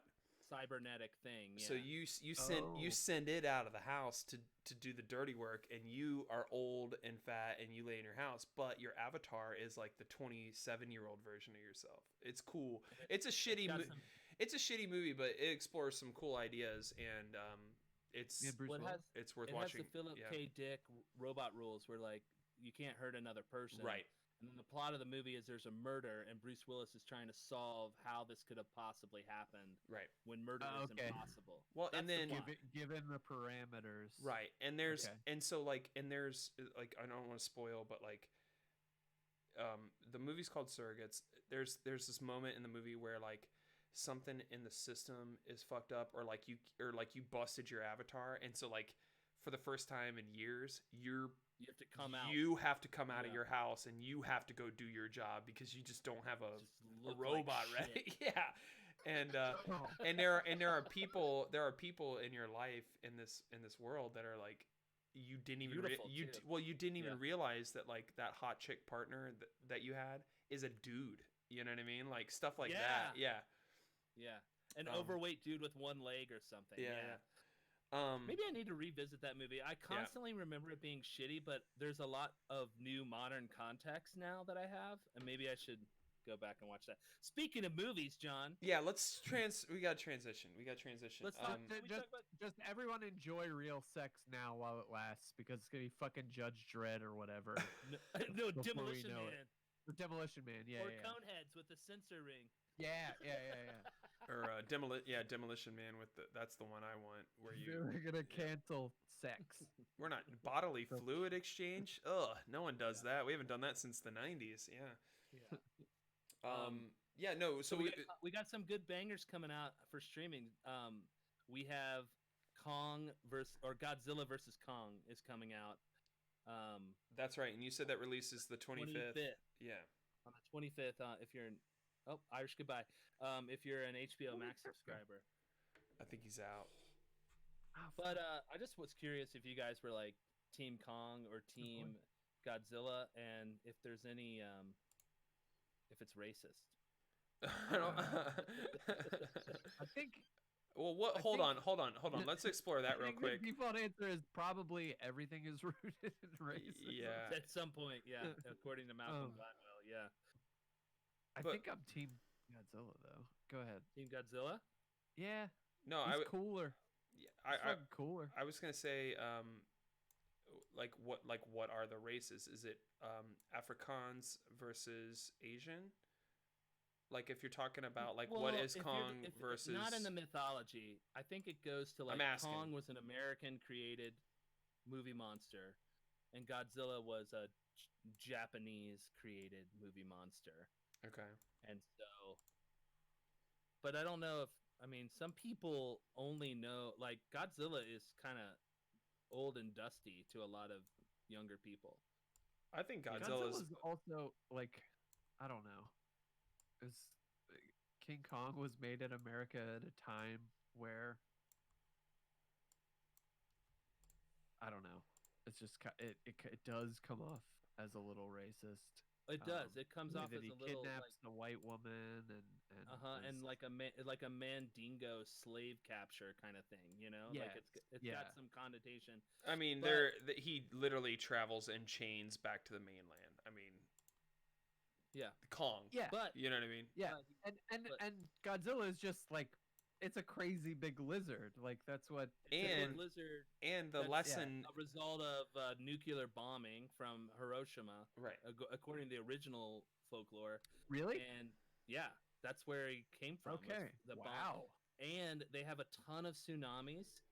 And so there's a lot of legends of the kaiju. I mean, that's not a new word. That goes back into the 1700s of Japanese folklore. That they, instead of blaming a hurricane or a tsunami or an earthquake, they would blame these like local monsters, basically. Yeah. And so kaiju. Yeah, kaiju. Yeah, that's the word. And so Ninja. I feel like Godzilla is much more rooted in like Japanese culture. Like I don't see a lot of and this is a generalization, but I don't see a lot of Japanese people rooting for King Kong. I just feel like they're all going to be 100% Team Godzilla in this upcoming movie. Well, and here's the other thing: in all the Godzilla movies, even back to the 50s and 60s and stuff, like when they first started making them shits with just suits and stuff, um, Godzilla is for the people. Like he ends up like it's always He's the like protector. well, it's Yeah. always like he's wrecking our city, blah blah blah. What's going on? And then he fights Gojira, or someone like that, and saves everybody, and then returns back to the ocean. And so Yeah. I am also Carl. I am also team Godzilla. So Well, I'm Team Kong, and I'll tell you why. you're racist. Like an American, Kong is he wants his own personal shit. He wants to just like not be bothered with. He wants his freedom. But I didn't see the original Kong versus Godzilla, but I would not be surprised if it's like fight and then work together against a bigger threat kind of plot. Like a Mecha Godzilla plot from outer space or something like that. I think that would be cool. I think Mecha Godzilla is going to show up in this new one, and I think that Godzilla and Kong are going to work together to take him down. So I don't know if there'll be a clear winner. And they've already announced the next two movies for Kong and for Godzilla, so they're gonna persevere. But do you guys know that Universal Studios sued Nintendo for Donkey Kong? Over Donkey Kong and lost because they didn't actually even own the rights. Yeah. Well, no one owned the rights at the time. Oh, wild. I thought you were gonna say Rampage. Remember that? I think it might have been a Midway game or a Capcom game. Oh yeah. Rampage is awesome. That is such a nostalgic game for me. Yeah, that's great. That game doesn't. That obviously doesn't infringe. It's. I don't know how to describe it. Generic, but I feel like generic it monsters operates within the law. Yeah, I think we all just decided giant animals should just generally be left open to the creative sphere. You got it. Yeah. But I am kind of stoked to watch this movie. I wish I could watch it on the big screen. You should watch, if you haven't, Godzilla King of Monsters. That's the one that happened right before this one. And that's where Godzilla and Ghidorah and Mothra and Rodan and I watched that all one. the monsters are in it. And it's some of them are working together, and Yeah. some are clearly good, and some are clearly bad. And it's a lot. This is a newer. Yeah. Well, And say 2018 maybe. Yeah, and an American production, and then you also have just the first Godzilla movie, which was like the reboot, not the Matthew Broderick one. That was the Cranston one. Okay. Yeah, That was the super heavy dramatic. and so Aaron Johnson, Bryan Cranston. and so there's those two films, and then there's also Kong Skull Island, and then you're all set Which is up. super Yeah. fun. Yep. Have you seen that one, Carl? Yeah. John I've seen John that one. John C. Reilly Yeah. makes the whole movie worth watching. Yeah. And Tom Hiddleston is fucking great. Sure, but John C. Reilly brings her home. Either way, I'm Oh, excited about that one. yeah. What's the other one we got coming up? Mortal Kombat's coming out mid-April. Yeah. Oh yeah. The first Yeah. they've claimed down. that they're going to show as many fatalities on screen as possible, which is like Dude, hell yeah. Sign just me up. just in the trailer where Sub-Zero like punches that dude, and then like a shard of blood like sprays through the air, and then he freezes it, grabs it, Yes. and uses it Yeah. a knife. Sold. I'm there. Yes. The movie's gonna have it all. I had no idea this was happening until a couple of weeks ago. I just stumbled upon the Isn't that great? the red band trailer. Did you guys notice the original Mortal Kombat theme being re-represented? Yeah. So that one. Right. It's all EDM and techno and crazy. Yeah. And in the trailer, if you watch it, it's redone, but way more in like an orchestral way. So it's dun dun dun dun dun dun dun, and they yeah, go. yeah. Yeah, you got to listen Yep. for that, and it's I didn't notice it, but I'm hearing it in my head now. Yeah, I and got That's watched awesome. it like 3 Yeah, times. I didn't yeah, either. Yeah. no, actually. and so they kick it in, and then right at the end, you get the the scorpion, get over here. Get So, over here. but Yeah, it's gonna be fun. But listen, we have to pump the brakes, and we have to talk about Justice League Scott Snyder. Joel, you saw it, right? No. So what Lori and I, my wife, have been doing is, it's laid out in parts, Okay. but it's all 1 4-hour and 22-minute film. So, there's like part 1, which is like a half hour. Part 2 is like an hour. Part 3 is a half hour. So there's these like chunks of story, Okay. and I personally love that. So How do Lori you and I know have where been the watching it. splits are? Hold on. How do you know where the part splits are? Like They that's show chapters. They show chapters on the timeline of the film. no Yeah. shit. No Yeah. shit. I did not know that. Yeah. Okay. Yeah, so we've been watching it one part at a time and really just like soaking in that section. Okay. And dude, I gotta tell you, if a lot of people sum Zack Snyder up to like a music video director, but I gotta say, like, if you think about everything you love from the visualization in 300 and everything you liked about the storytelling of Watchmen, and you put that together, this production is just dripping with every possible trick in the cinematic filmmaking process that makes shit that should not be cool unbelievably cool. And I'm hook, line, and sinker. I love it. I think I guarantee there's going to be now a sequel, and I guarantee you're going to see Henry Cavill come back as Superman. I think I disagree with that. I think regardless of the Snyder cut and the fans demanding it, I think this is a closure piece where that was their intentions in the beginning, right? To do Batman v Superman, to do Man of Steel, to do Aquaman, to do Wonder Woman, the JLA movie, the Wonder Woman movies, and have that all do what Marvel did, and have it funnel into, a lasting universe in the cinematic sense. And I don't see that happening. I think this was, let me get this movie that was a trash pile, a fun trash pile. Don't get me wrong. I still watched it and I still have good times. Like when Flash catches the Batarang out of midair and looks back and realizes that he's standing next to Batman. You know what I mean? What's that? Have you watched any of it yet? The new one? Yeah. No, I haven't. That's why I'm so excited to talk to you about it, because I haven't talked to anyone who has seen it, I think everybody has to just put whatever they remember from the first one aside, because it is an absolutely different movie. But do you understand what I'm saying? Like, I don't think there's a future for this franchise. If anything, they reboot and they start fresh. I mean, my opinion is the the Hollywood elites that kind of control and took this. One of the biggest bummers that me and Lori kept talking about is that Zack Snyder filmed all of this content. Yeah. So one of two things either happened. Well, right? about the tragedy in his family with and all his that. daughter's suicide. Yeah. Yes, which is awful. It's terrible, But and that's what pulled him out of the project initially. But then why would you take an artist's work and just throw it on the cutting room floor? It makes no sense to me. That's what they do with films.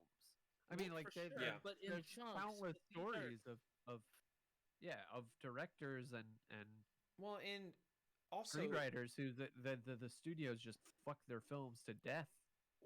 See, that's what I don't understand, though. Like, one of two things happened. Either they 100% had this as a plan. They're like, listen, this thing is not working, but let's get as much extra content as we can for a director's cut so that we can make some money. No off way. Of No way, man. No.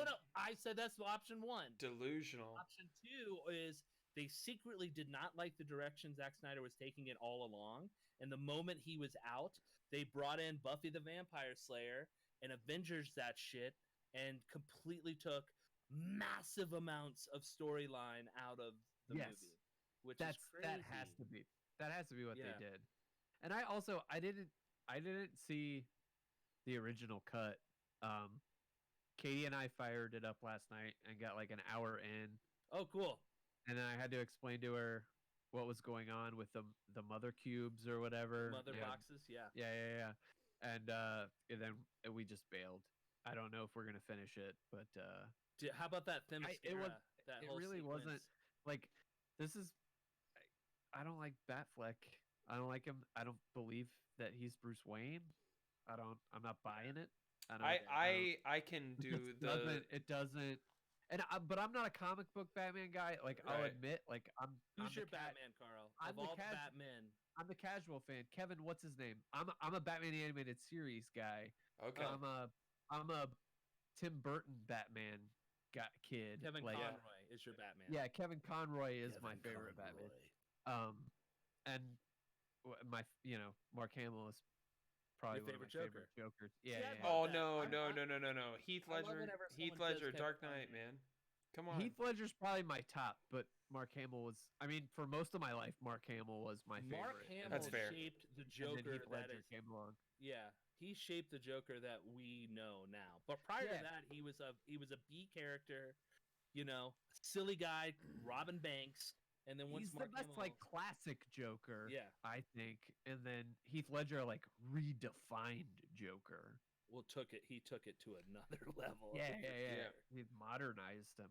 Well, Yeah. he made it also in a realistic way to where I think as an audience, I think you can relate more to the Joker than you can Batman, a vigilante who never got over his parents and has a lot of money and puts all this money into building an insane bat cave and a bat suit and learning, taekwondo and all this shit. Whereas Joker is just, insane evil. Like that is sadly out of the two characters, that's what makes Batman great is that the villains are better. They're or more interesting or as interesting. Well, yeah, but they give you a dynamic that you can actually kind of relate to, which is Yeah. like that Joker is just fucking done with the world and Yeah, the way that it works, and yeah. which But is probably it's the like, most dangerous. A he'll lot of ever us be. are. Well, Yeah. we're not that done with it, but But let's loop back. You watched this, with your girlfriend, and how far did you make it? An hour or something? Or yeah, it was like an hour and some minutes, and it had just been the scene where I haven't don't seen even- it yet. So I was having so much trouble paying attention too, but like it was just the big scene where it was like a flashback To the of- old heroes. Yeah, the old heroes. Yeah, that's one of my favorite parts of the whole movie. breaking up the mother boxes. Yeah, That's what they're called? that's what they're called. yeah. The mother boxes. And then she was like, "Hey, pause this. What's going on right now?" And I explained that whole scene, and we both just kind of looked at each other and we're like, "This is fucking too much." Well, Yeah. they have now, another. like- They have another sequence that comes later where they really go into the mother boxes Yeah. and like what they are. Okay. Because Lori was the same way. I was like, this is some deep Jack Kirby comic book shit. The that we were talking about. Amazonians, the Atlanteans, the And the humans. The the men. Kryptonians, and then But I will Earth. say, if anything, it's kind of like a porno where you could literally fast forward and just get to those big action sequences and That's get fair. just as much enjoyment out of it. Because like just the like bank robbery scene, Carl, which was about a minute in the original cut, but it's like a good 10-15 minute vignette in this first cut with Wonder Woman stopping the like terrorists and everything like that. Yeah. Like, yeah, Wonder that Woman alone- was fun. Yeah. He's so badass. But like for me, just from a take everything aside, cinematic point of view, to be a director and have like no holds bars, I can do whatever I want, and to watch that creative just onslaught is I think it's super rewarding to watch it all.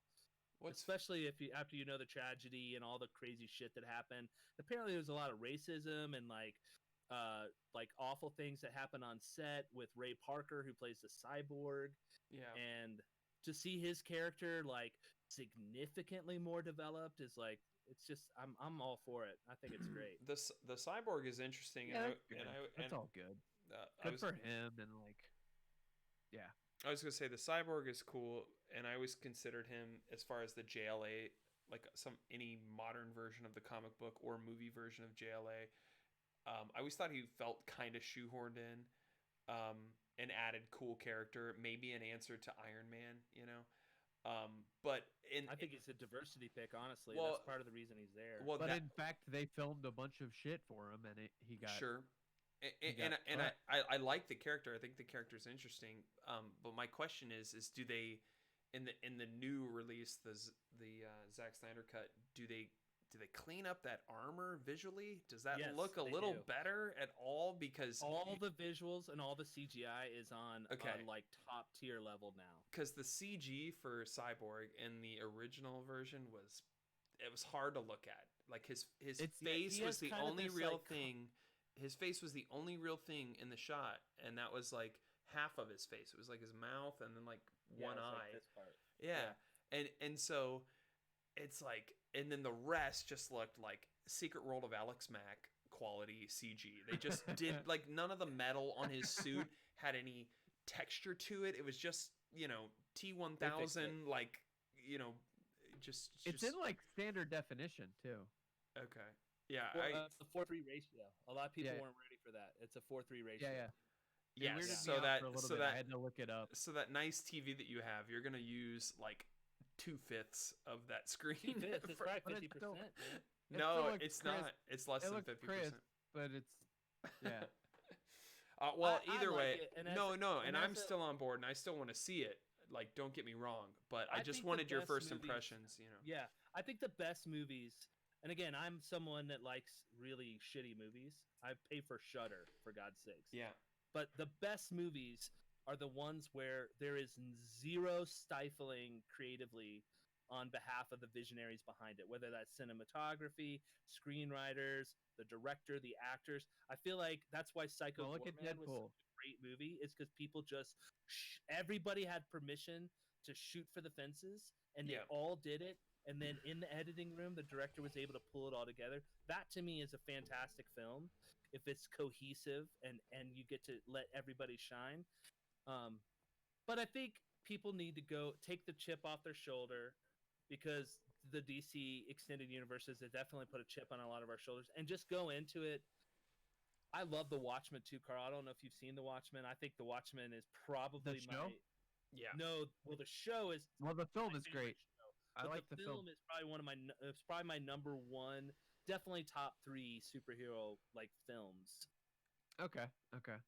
And so it feels like that to me. It has the same. I think feel mine, to it. just for reference, is probably Spider-Man 2, Raimi. That's a good one. That's up Raimi there. Spider-Man 2. Superman 2, the Donner cut is another one I like. That's another example of that where hey buddy, here's a project you got kicked off of because you were spending too much money and taking too much time, but we're gonna let you make it the way you want it to be. And if you haven't seen the Donner cut of Superman 2, it's the same kind of feeling of like unbridled like vision, creativity just happening the way that someone wants it to happen. I'm a big fan of that. I mean, John, I feel like for you should never have a supervisor that tells you how to do your art unless it's a someone that's paying you to do something very specific. you know? Well, like I feel like creativity should never be filtered. It should just happen the way but that it happens. but to be fair, that medium of creativity, it takes $200 million. And so when you involve that much and money, 6,000 people, yeah. when you involve Yeah. that much money and that many jobs, you are going to have people keeping an eye on your creativity. It's called and we show. saw that. It's called show business, baby. And so what That's they why- yeah, that's and so why what I they say do. that we need to seize the means of production. Yeah. And but people No just one call me wants a to know- communist, So. Here's what I'm Yeah. upset about. I mean, that's why YouTube's a beautiful thing, I think. No, Yeah, no one wants to know what my run by the people. No one wants to know what I know. my favorite superhero movie is. Yeah, what's Go your top ahead. 3? It's What is it? It's Endgame, That's a good one. but it ties. In-game, No, but Logan, it ties. Deadpool. Don't you want to know what it See- ties with? What? The Dark Knight. Okay. Dark Knight. That's another. The fucking Dark good Knight one. might be a perfect movie. Isn't it amazing? Me and Lori were talking about how we've been going on this superhero kick since 2004 was when the what's his name, the first Spider-Man movie came out. what's that actor's name? Tobey Maguire, 2002. Tobey I Maguire. just looked that up last Was it night because 2002? we That's watched right. it. It was 02. Yeah. So we're going on 2 years almost. after X-Men, which kind of started Oh, that was the 99, new. That was 2000.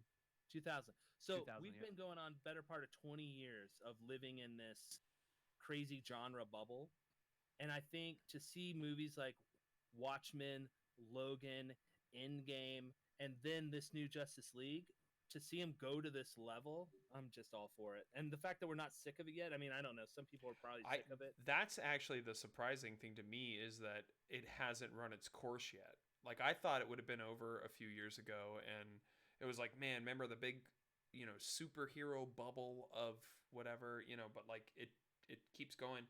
And honestly, the superhero As a casual fan, I'm still gonna check in and see what's going on. well, Oh, absolutely. the superhero, with my superhero guys. Like, even though I didn't like this one, it's fine. the superhero genre just replaced the summer action, blockbuster genre. Like, The 90s.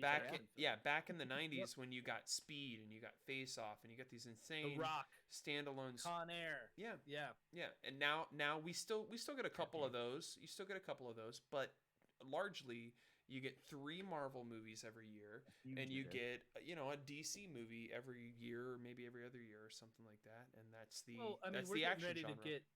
we're getting ready to get 6 hours of Winter Soldier content. Like, the fact that they can even do that, I think there's just, I mean, as a kid, again, and we've all said this, but as a kid who used to spread his comics around his room and cover every square inch and organize them and decide what I was going to pick and reread, to be living in an era where I get to watch an Icelandic woman sing a beautiful song as Aquaman goes into the ocean.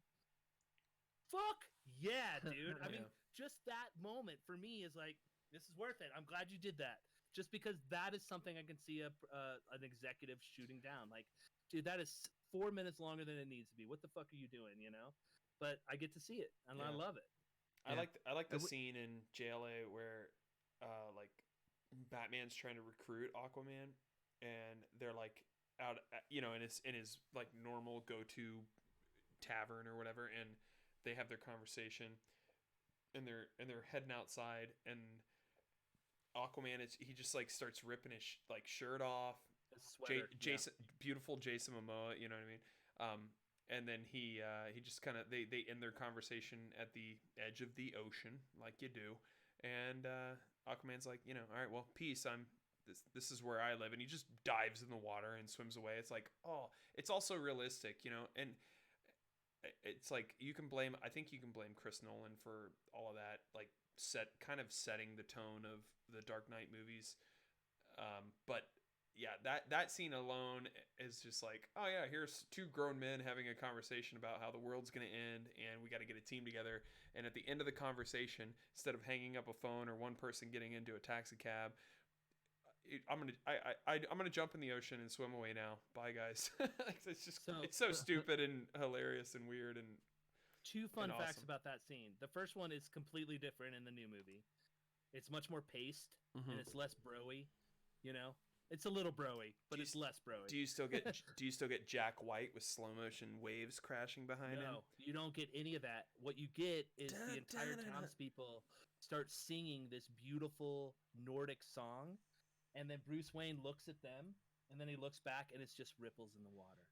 He just disappears. Fucking great, dude. I'm gonna watch it. You know what? And I think Joel, you said no. Hold on. I'll watch it with you, man. I know.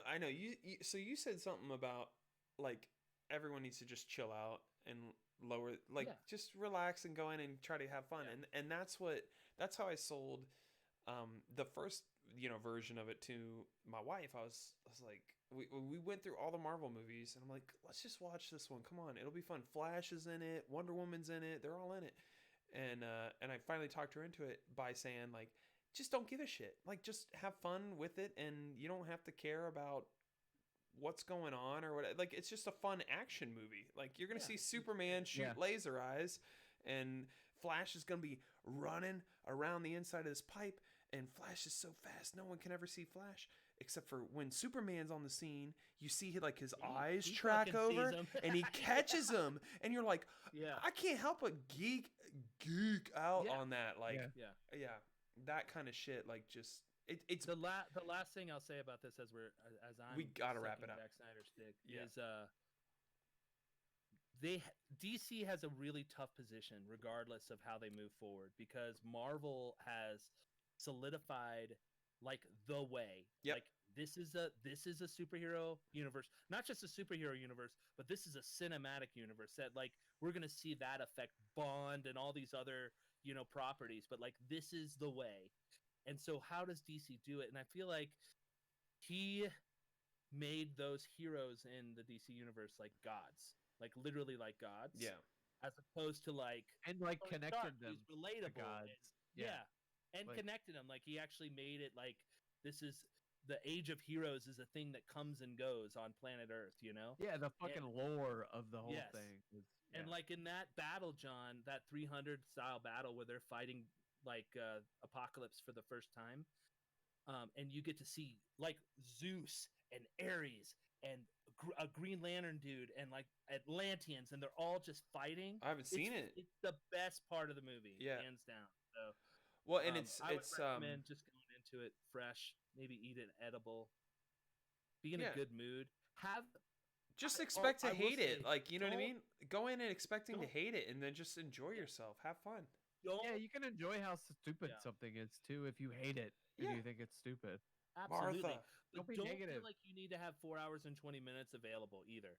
The way they segment it out is a I'm really watching nice it. way to I'm just- watching it in one run. I'm going all the way. I didn't even notice that when I was Yeah. like, I'm gonna try to remember that now. Yeah. And maybe You're give at it the end of another part 2, Carl, if you want to go back. I also just like in having just finished all of the Star Wars movies back to back in order That's 9 hours, that, buddy. that they're supposed to go. 11 hours. of them. That's including the side stories, the solo stories, and the And you did Every- the Ewok movies, right? and man, the The Battle holiday for Endor. special. Yeah. No, we did, but we did. We also did the Mandalorian, but that wasn't really in order. We just did that, and then we were like, let's go through all the Star Yeah. Wars movies. Yeah.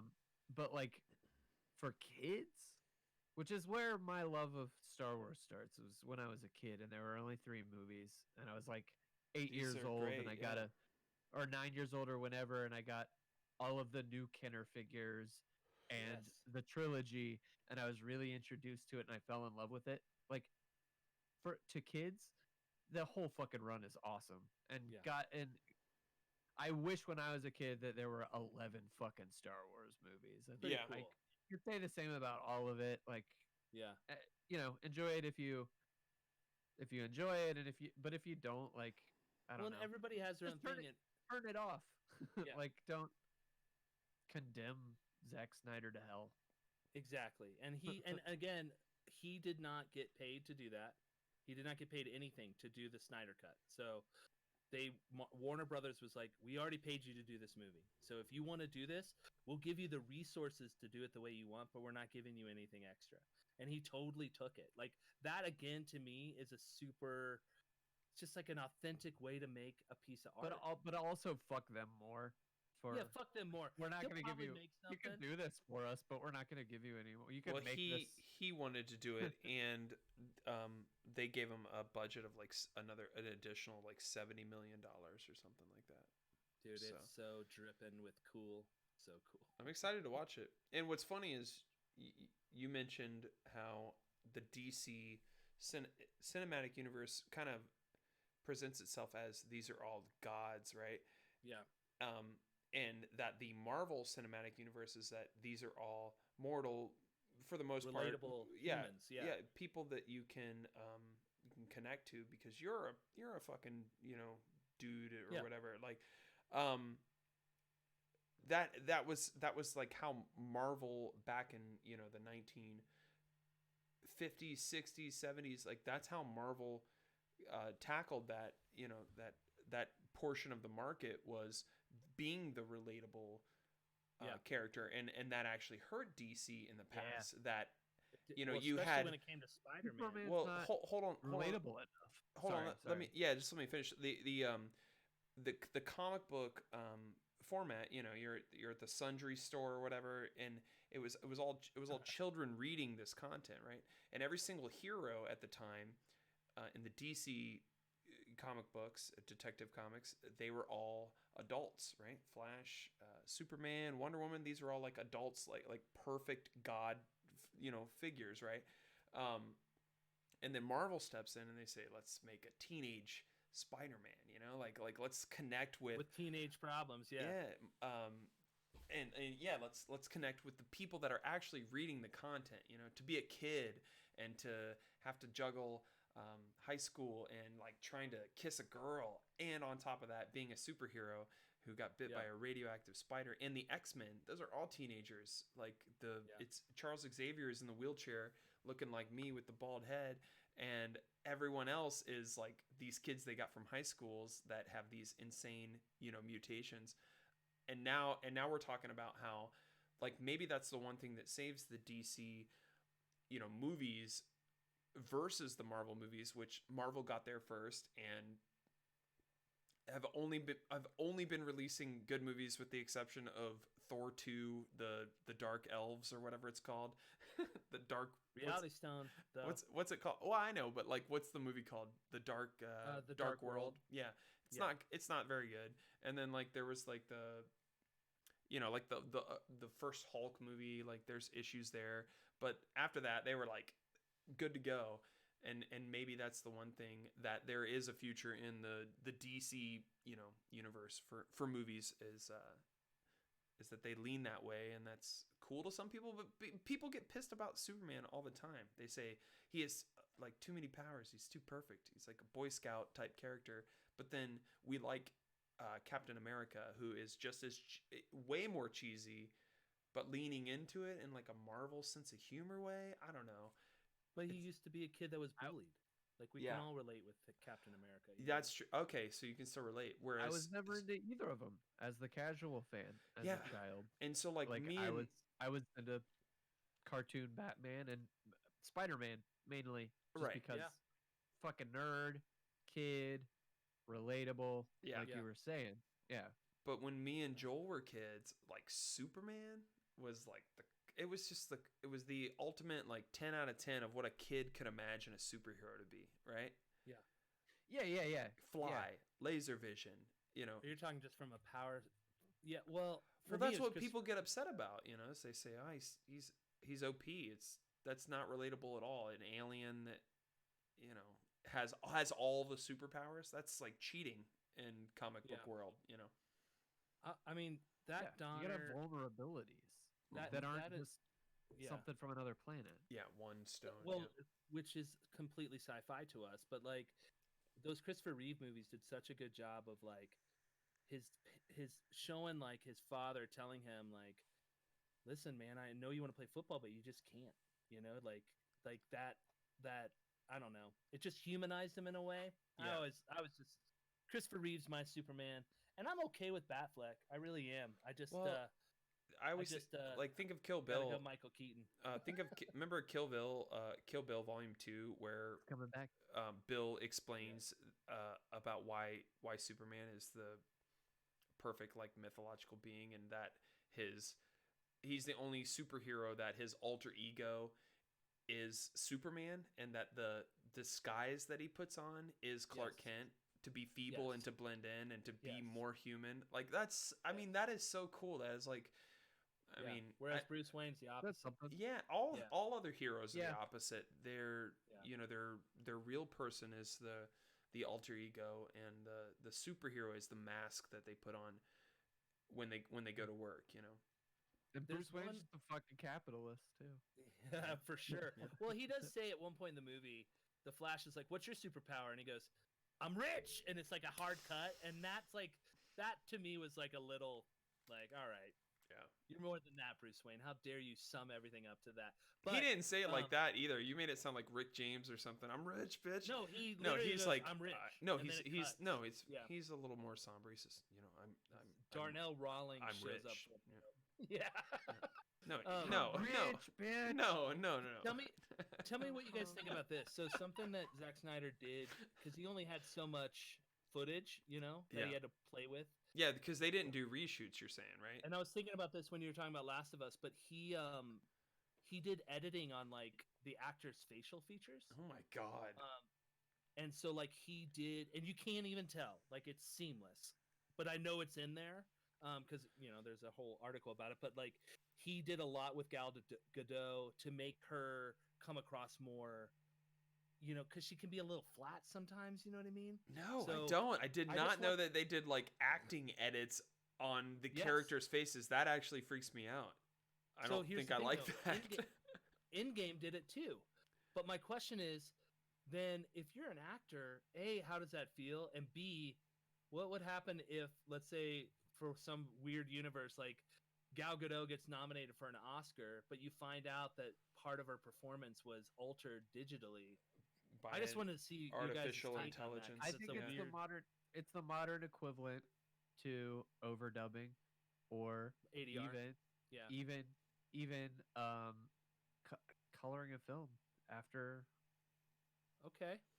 Here, after color Like Gone after with the color Wind, is available. Yeah, yeah. here's a comparison I'll make. So it's like music. It's a music comparison. It's the production quality on pick any band, pick any artist that had a top 40 track, and think about the production that goes into that. Doubling, quadrupling vocals, adding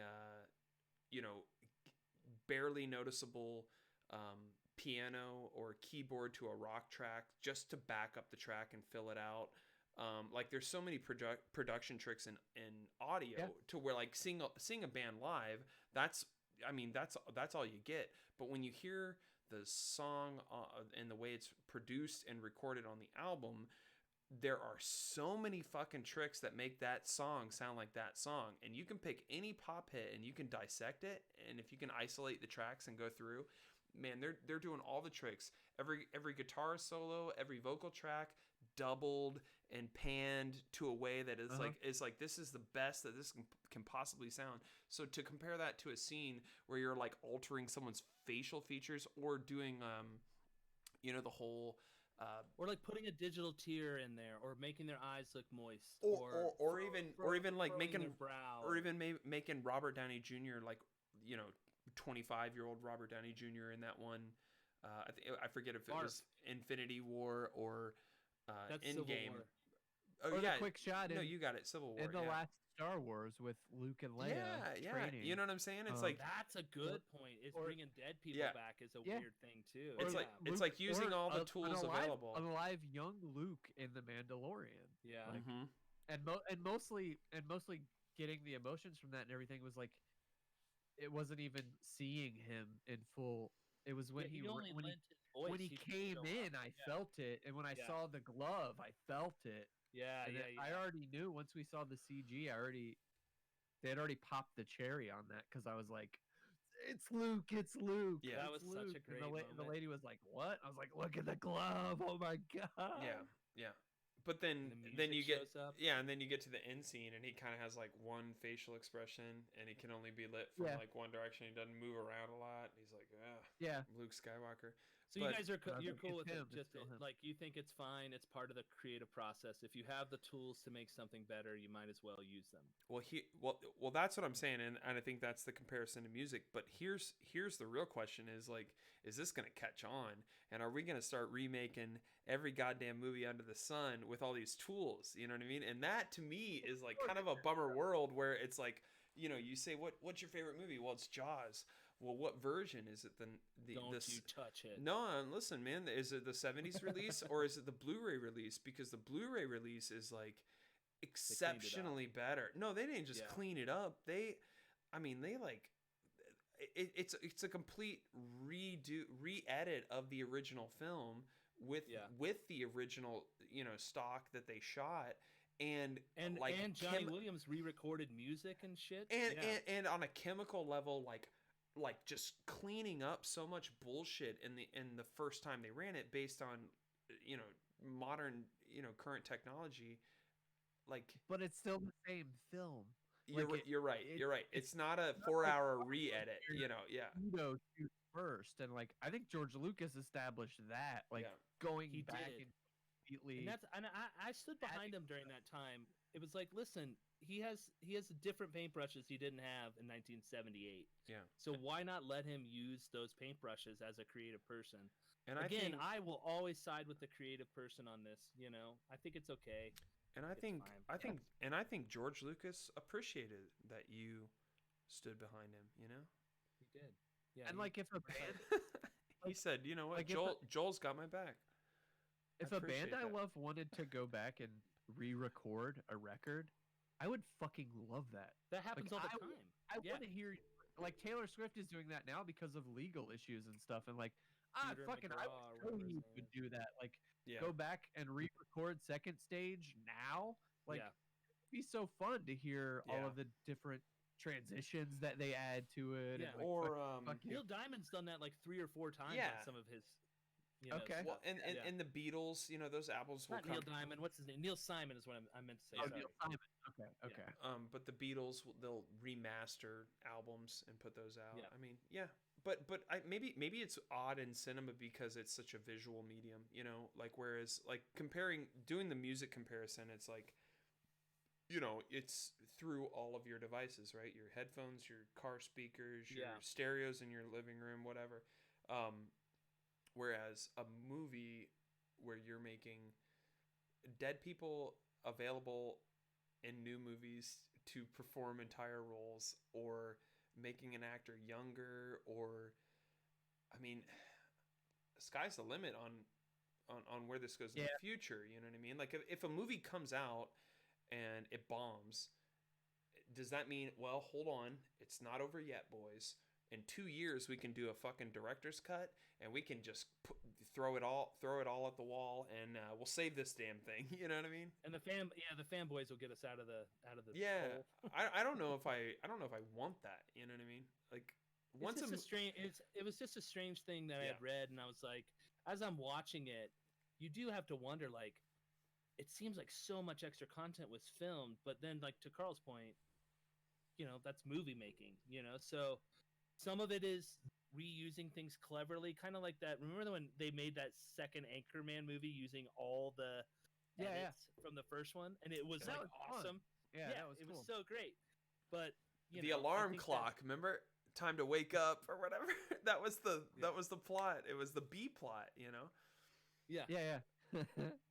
The alarm clock, And and then they go up in the mountains. Yeah, and so that's what they do, right? Like if you're spending $100 million, $150 million on a movie, use it. No, what you want to do is you want to, and they test market everything, right? So like you film 2.5 movies, and then you test market different edits, and whatever tests well. I mean, this is your budget you're talking about, right? Yeah. Like you're an executive producer. You want a return. You want a return on your investment. Yeah. You want the max. Not only do you want a return, you want the maximum return on that investment globally. So you're going to try every single trick in the book, and it's just a bizarre time for film because the rule was prior to, and I'm glad that Star Wars came up because it's a perfect comparison, but like prior to Star Wars and the re-release, the rule was when your movie came out, guess what? It's done, and it's to be judged as it is, and you don't get another chance at anything. You know what I mean? Like the movie's out. It's out. I would say Blade Runner is also falls in that category of another one that was. Joe just left finally. By the way, he could have jumped in. He could have jumped back in. I feel like now, but I he like left. I like to think that he was thinking about jumping back in, and then was like, "Yeah, no, I'm out. But go ahead, Joel. I was just gonna say, I think Blade Runner falls into that like first director's cut, like just in terms of that being a thing. Yeah. Because he did 3 different cuts, and now the only version you can find is the final cut, Blade Runner, the final cut with Harrison Ford. But that might have been. I just meant Star Wars as the first. George Lucas was the first person to like. That became like the special editions eventually became the versions that were released, canon. And now they update them. There's like four or six or something different versions of the Jabba scene. they Yeah. have to fix that job. It's like scene. For it's every- like the for every- 97 version, the it's- 2004 version, yeah, the yeah.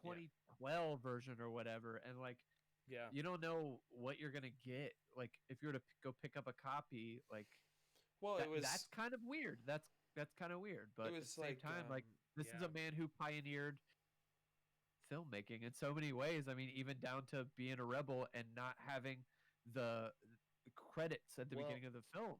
And here's what's funny. Do you guys see those VHSs behind me? yeah. Those are Disney VHSs. The only value they hold is if they update a version. So, for example, Lady and the Tramp, the cartoon, just got updated because it wasn't, PC and woke enough. And now, if you own the VHS of Lady and the Tramp, you actually are holding on to some actual value because that's the original version, Yeah. And like I Okay. remember that 2 navy blue set of Star Wars with Darth Vader on there, that came out right before the CGI versions, the special Yeah, yeah. editions.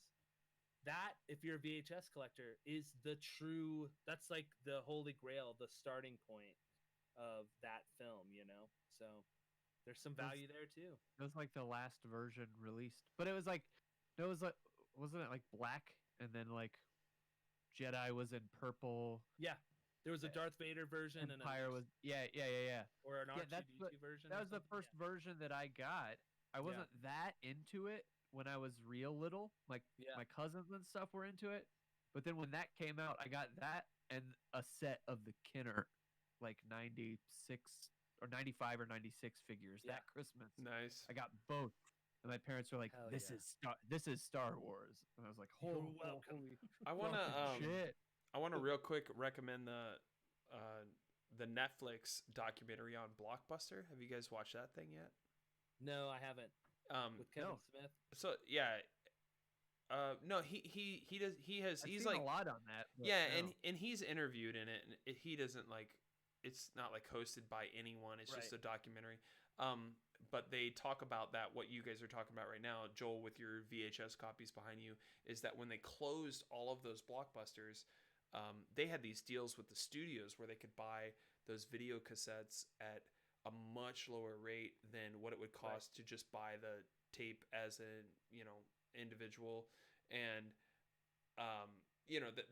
that was when all those Blockbusters closed. It was it was almost like an archive of different cuts of movies were lost, Yeah. like and that was the end of certain cuts of really well known movies. So yeah, it's good shit. I don't know. I feel like we've talked for 47 minutes on movie remakes stuff. and It's VR a and video it's a games. unique We did it. time. Yeah. yeah. Yeah. I do you mean, the get- internet made that movie happen, and if there is a sequel, just to completely close the loop, the internet will be responsible. Because if people love it and they're loud enough, yeah. and HBO Max thinks they're going to make some money, and Zack Snyder doesn't want to make another zombie movie because he's got Army of the Dead coming out, then I think we might actually see more of this stuff. So That's the nice thing about where we're at is Yeah. there's way more avenues Yeah. for people to get their creative shit out if consumers Yes. want to see it. Totally. Yeah. And I'm stoked on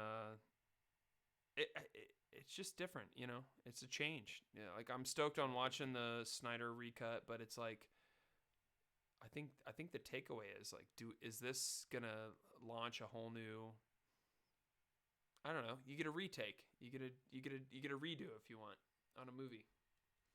I'm Dude, excited to what watch it that- though, Okay, so listen. Well, I'm sorry, you just opened a door. No, Because we're moving that on. could open- No, we're that- going to that talk could about my open up minivan so now. many- That's the end No, of this fuck your segment. minivan. Listen, there's so many other movies. What if they're like, hey, Demolition Man, director? That's you what know, I'm they could do saying, that man. with They're so gonna many fuck other with all the things. old shit. No, they can't. I don't want it.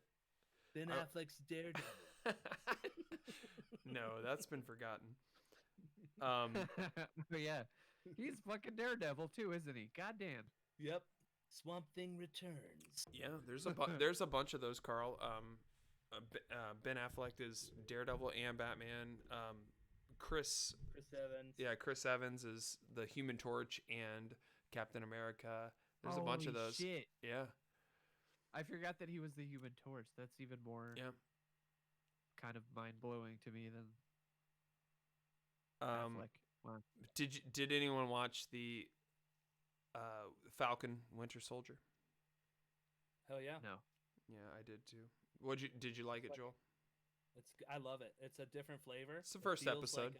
First episode. Yeah, it feels like a crime thriller espionage kind of action film, like a Bourne Identity kind of flavor, I would say. Okay. Yeah, I'm into it. I also love the idea of, Winter Soldier, who is an awful assassin for 50 years, having to undo his sins. I like that. That's a cool hero's journey. Yeah, so, it's almost like the 12 steps, Alcoholics Anonymous, right? You gotta make amends. Yeah. So he's got to go to like the Admit families your of the people Yeah. that he assassinated and be like, "Well, I'm sorry I killed your husband." Yeah. Yeah. Yeah, I think that's a really I love it, man. I think what's his name? Who plays the Falcon? That dude's he's just a dreamboat, man. Anthony Mackie?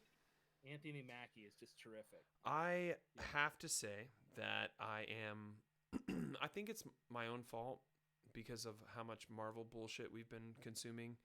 And then there were a couple other movies. I think Netflix produced a movie where he is like some sort of like android cross-human some such. Ooh, and cool.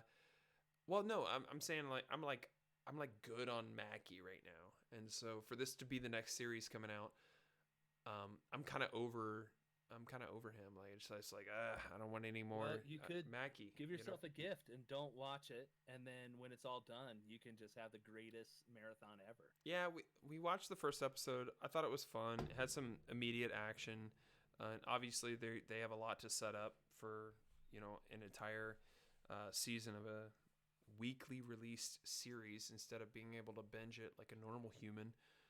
That was weird for WandaVision for me to like. Oh, I liked it. What's gonna happen next episode? Well, it gave you time. It gave you time to pick apart the episode, but you couldn't binge Mary Tyler Moore back in the '60s either. Well, I know. You had to wait. I know, but I live in the future where Gal Gadot's face is getting fixed because she's a shitty actress. No, new shows you're stoked on. Just here's the new season. Yeah. But whatever. I don't know. So you're a little lukewarm on it. Yeah, that's what I would say. Okay. I'm lukewarm on it. Well, my recommendation. But there's nothing coming out too, so let's go. I'll watch it. I'm There's still a there. ton coming out.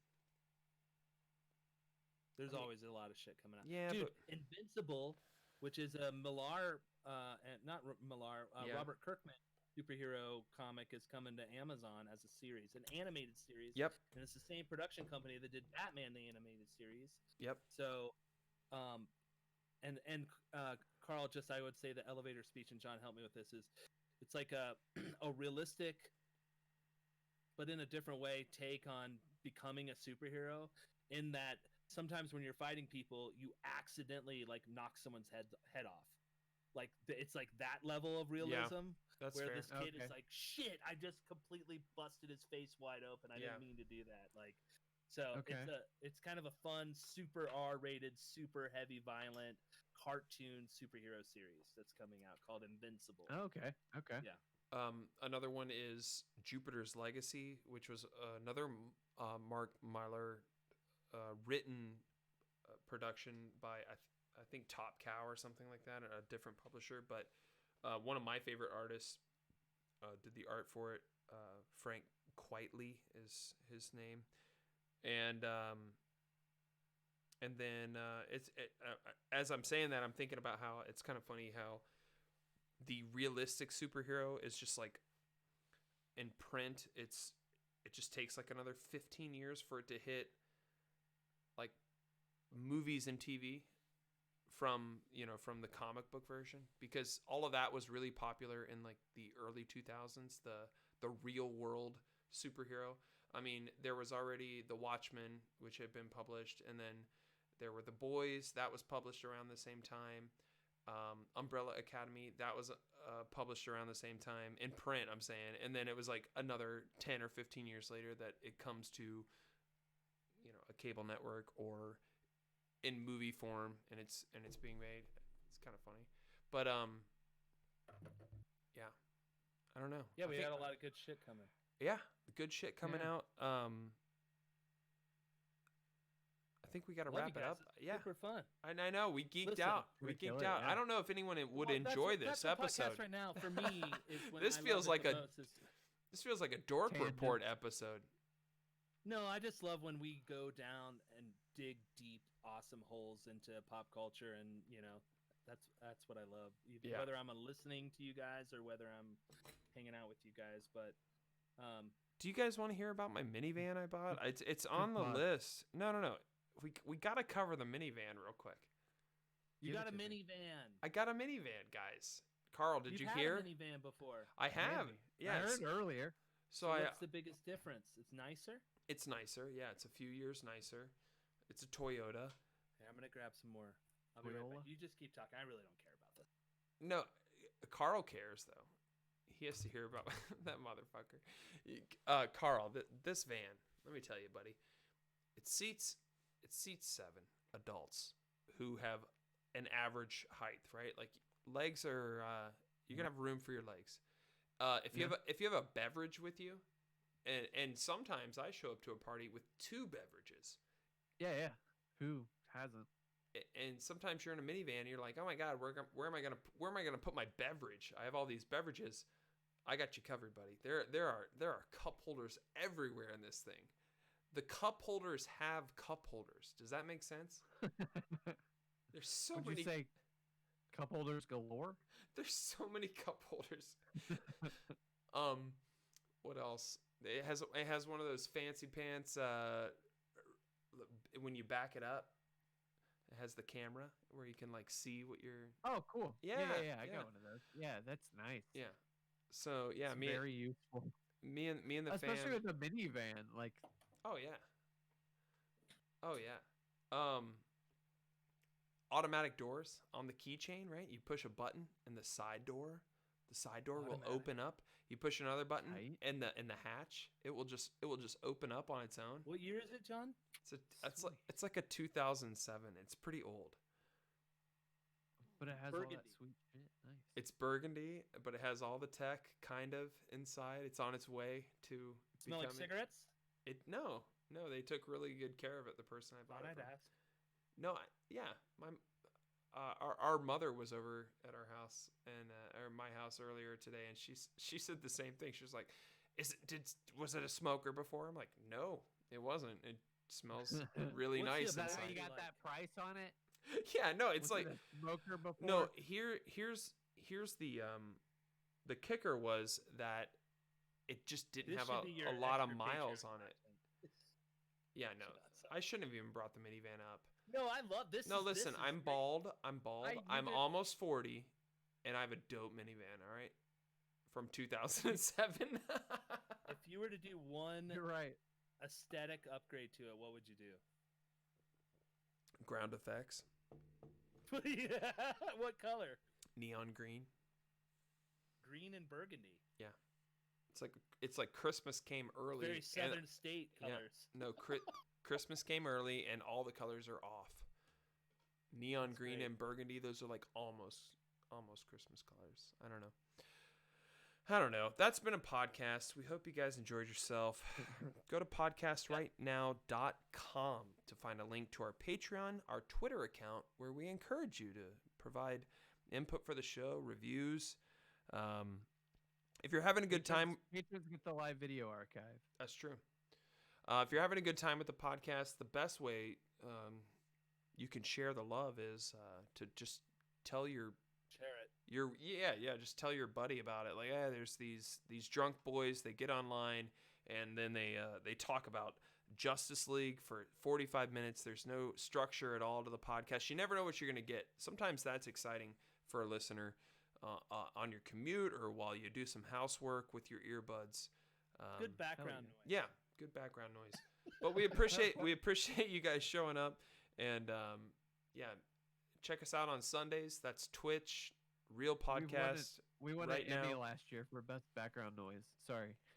No, you got it. I'm just Best trying. podcast to listen to while you change your oil in your car. Yeah, absolutely. Best podcast to listen to while you build IKEA furniture. Podcast right now. I like to download. Not Here's what I do. I download podcasts right now for when I'm trying to download another podcast that I give a shit about, and then I listen to podcasts right now while I wait. It's usually just 15, 45 seconds, something like that. But it's nice to have, something to listen to. But anyways, We have hundreds of hours of content. You'll never run out of something to listen to It's while true. you're waiting for another podcast to load. It's true. And it's on Spotify, which means you can listen to it while you play video games. Yeah, and I think we need to take a moment to just thank Joel for joining us today. Mr. Thanks, Super guys. Shark, thanks for tagging along and having some fun with us. Not bailing. Yeah, not bailing. I told my wife to pitter pat. But yeah, to watch more Justice League. we'll wrap it up by saying, wave to your neighbors, leave no trace, wear your mask, wash your hands, and have a good rest of your night. It's podcast right now, episode 179. Let's go, podcast right now. Come on, yeah.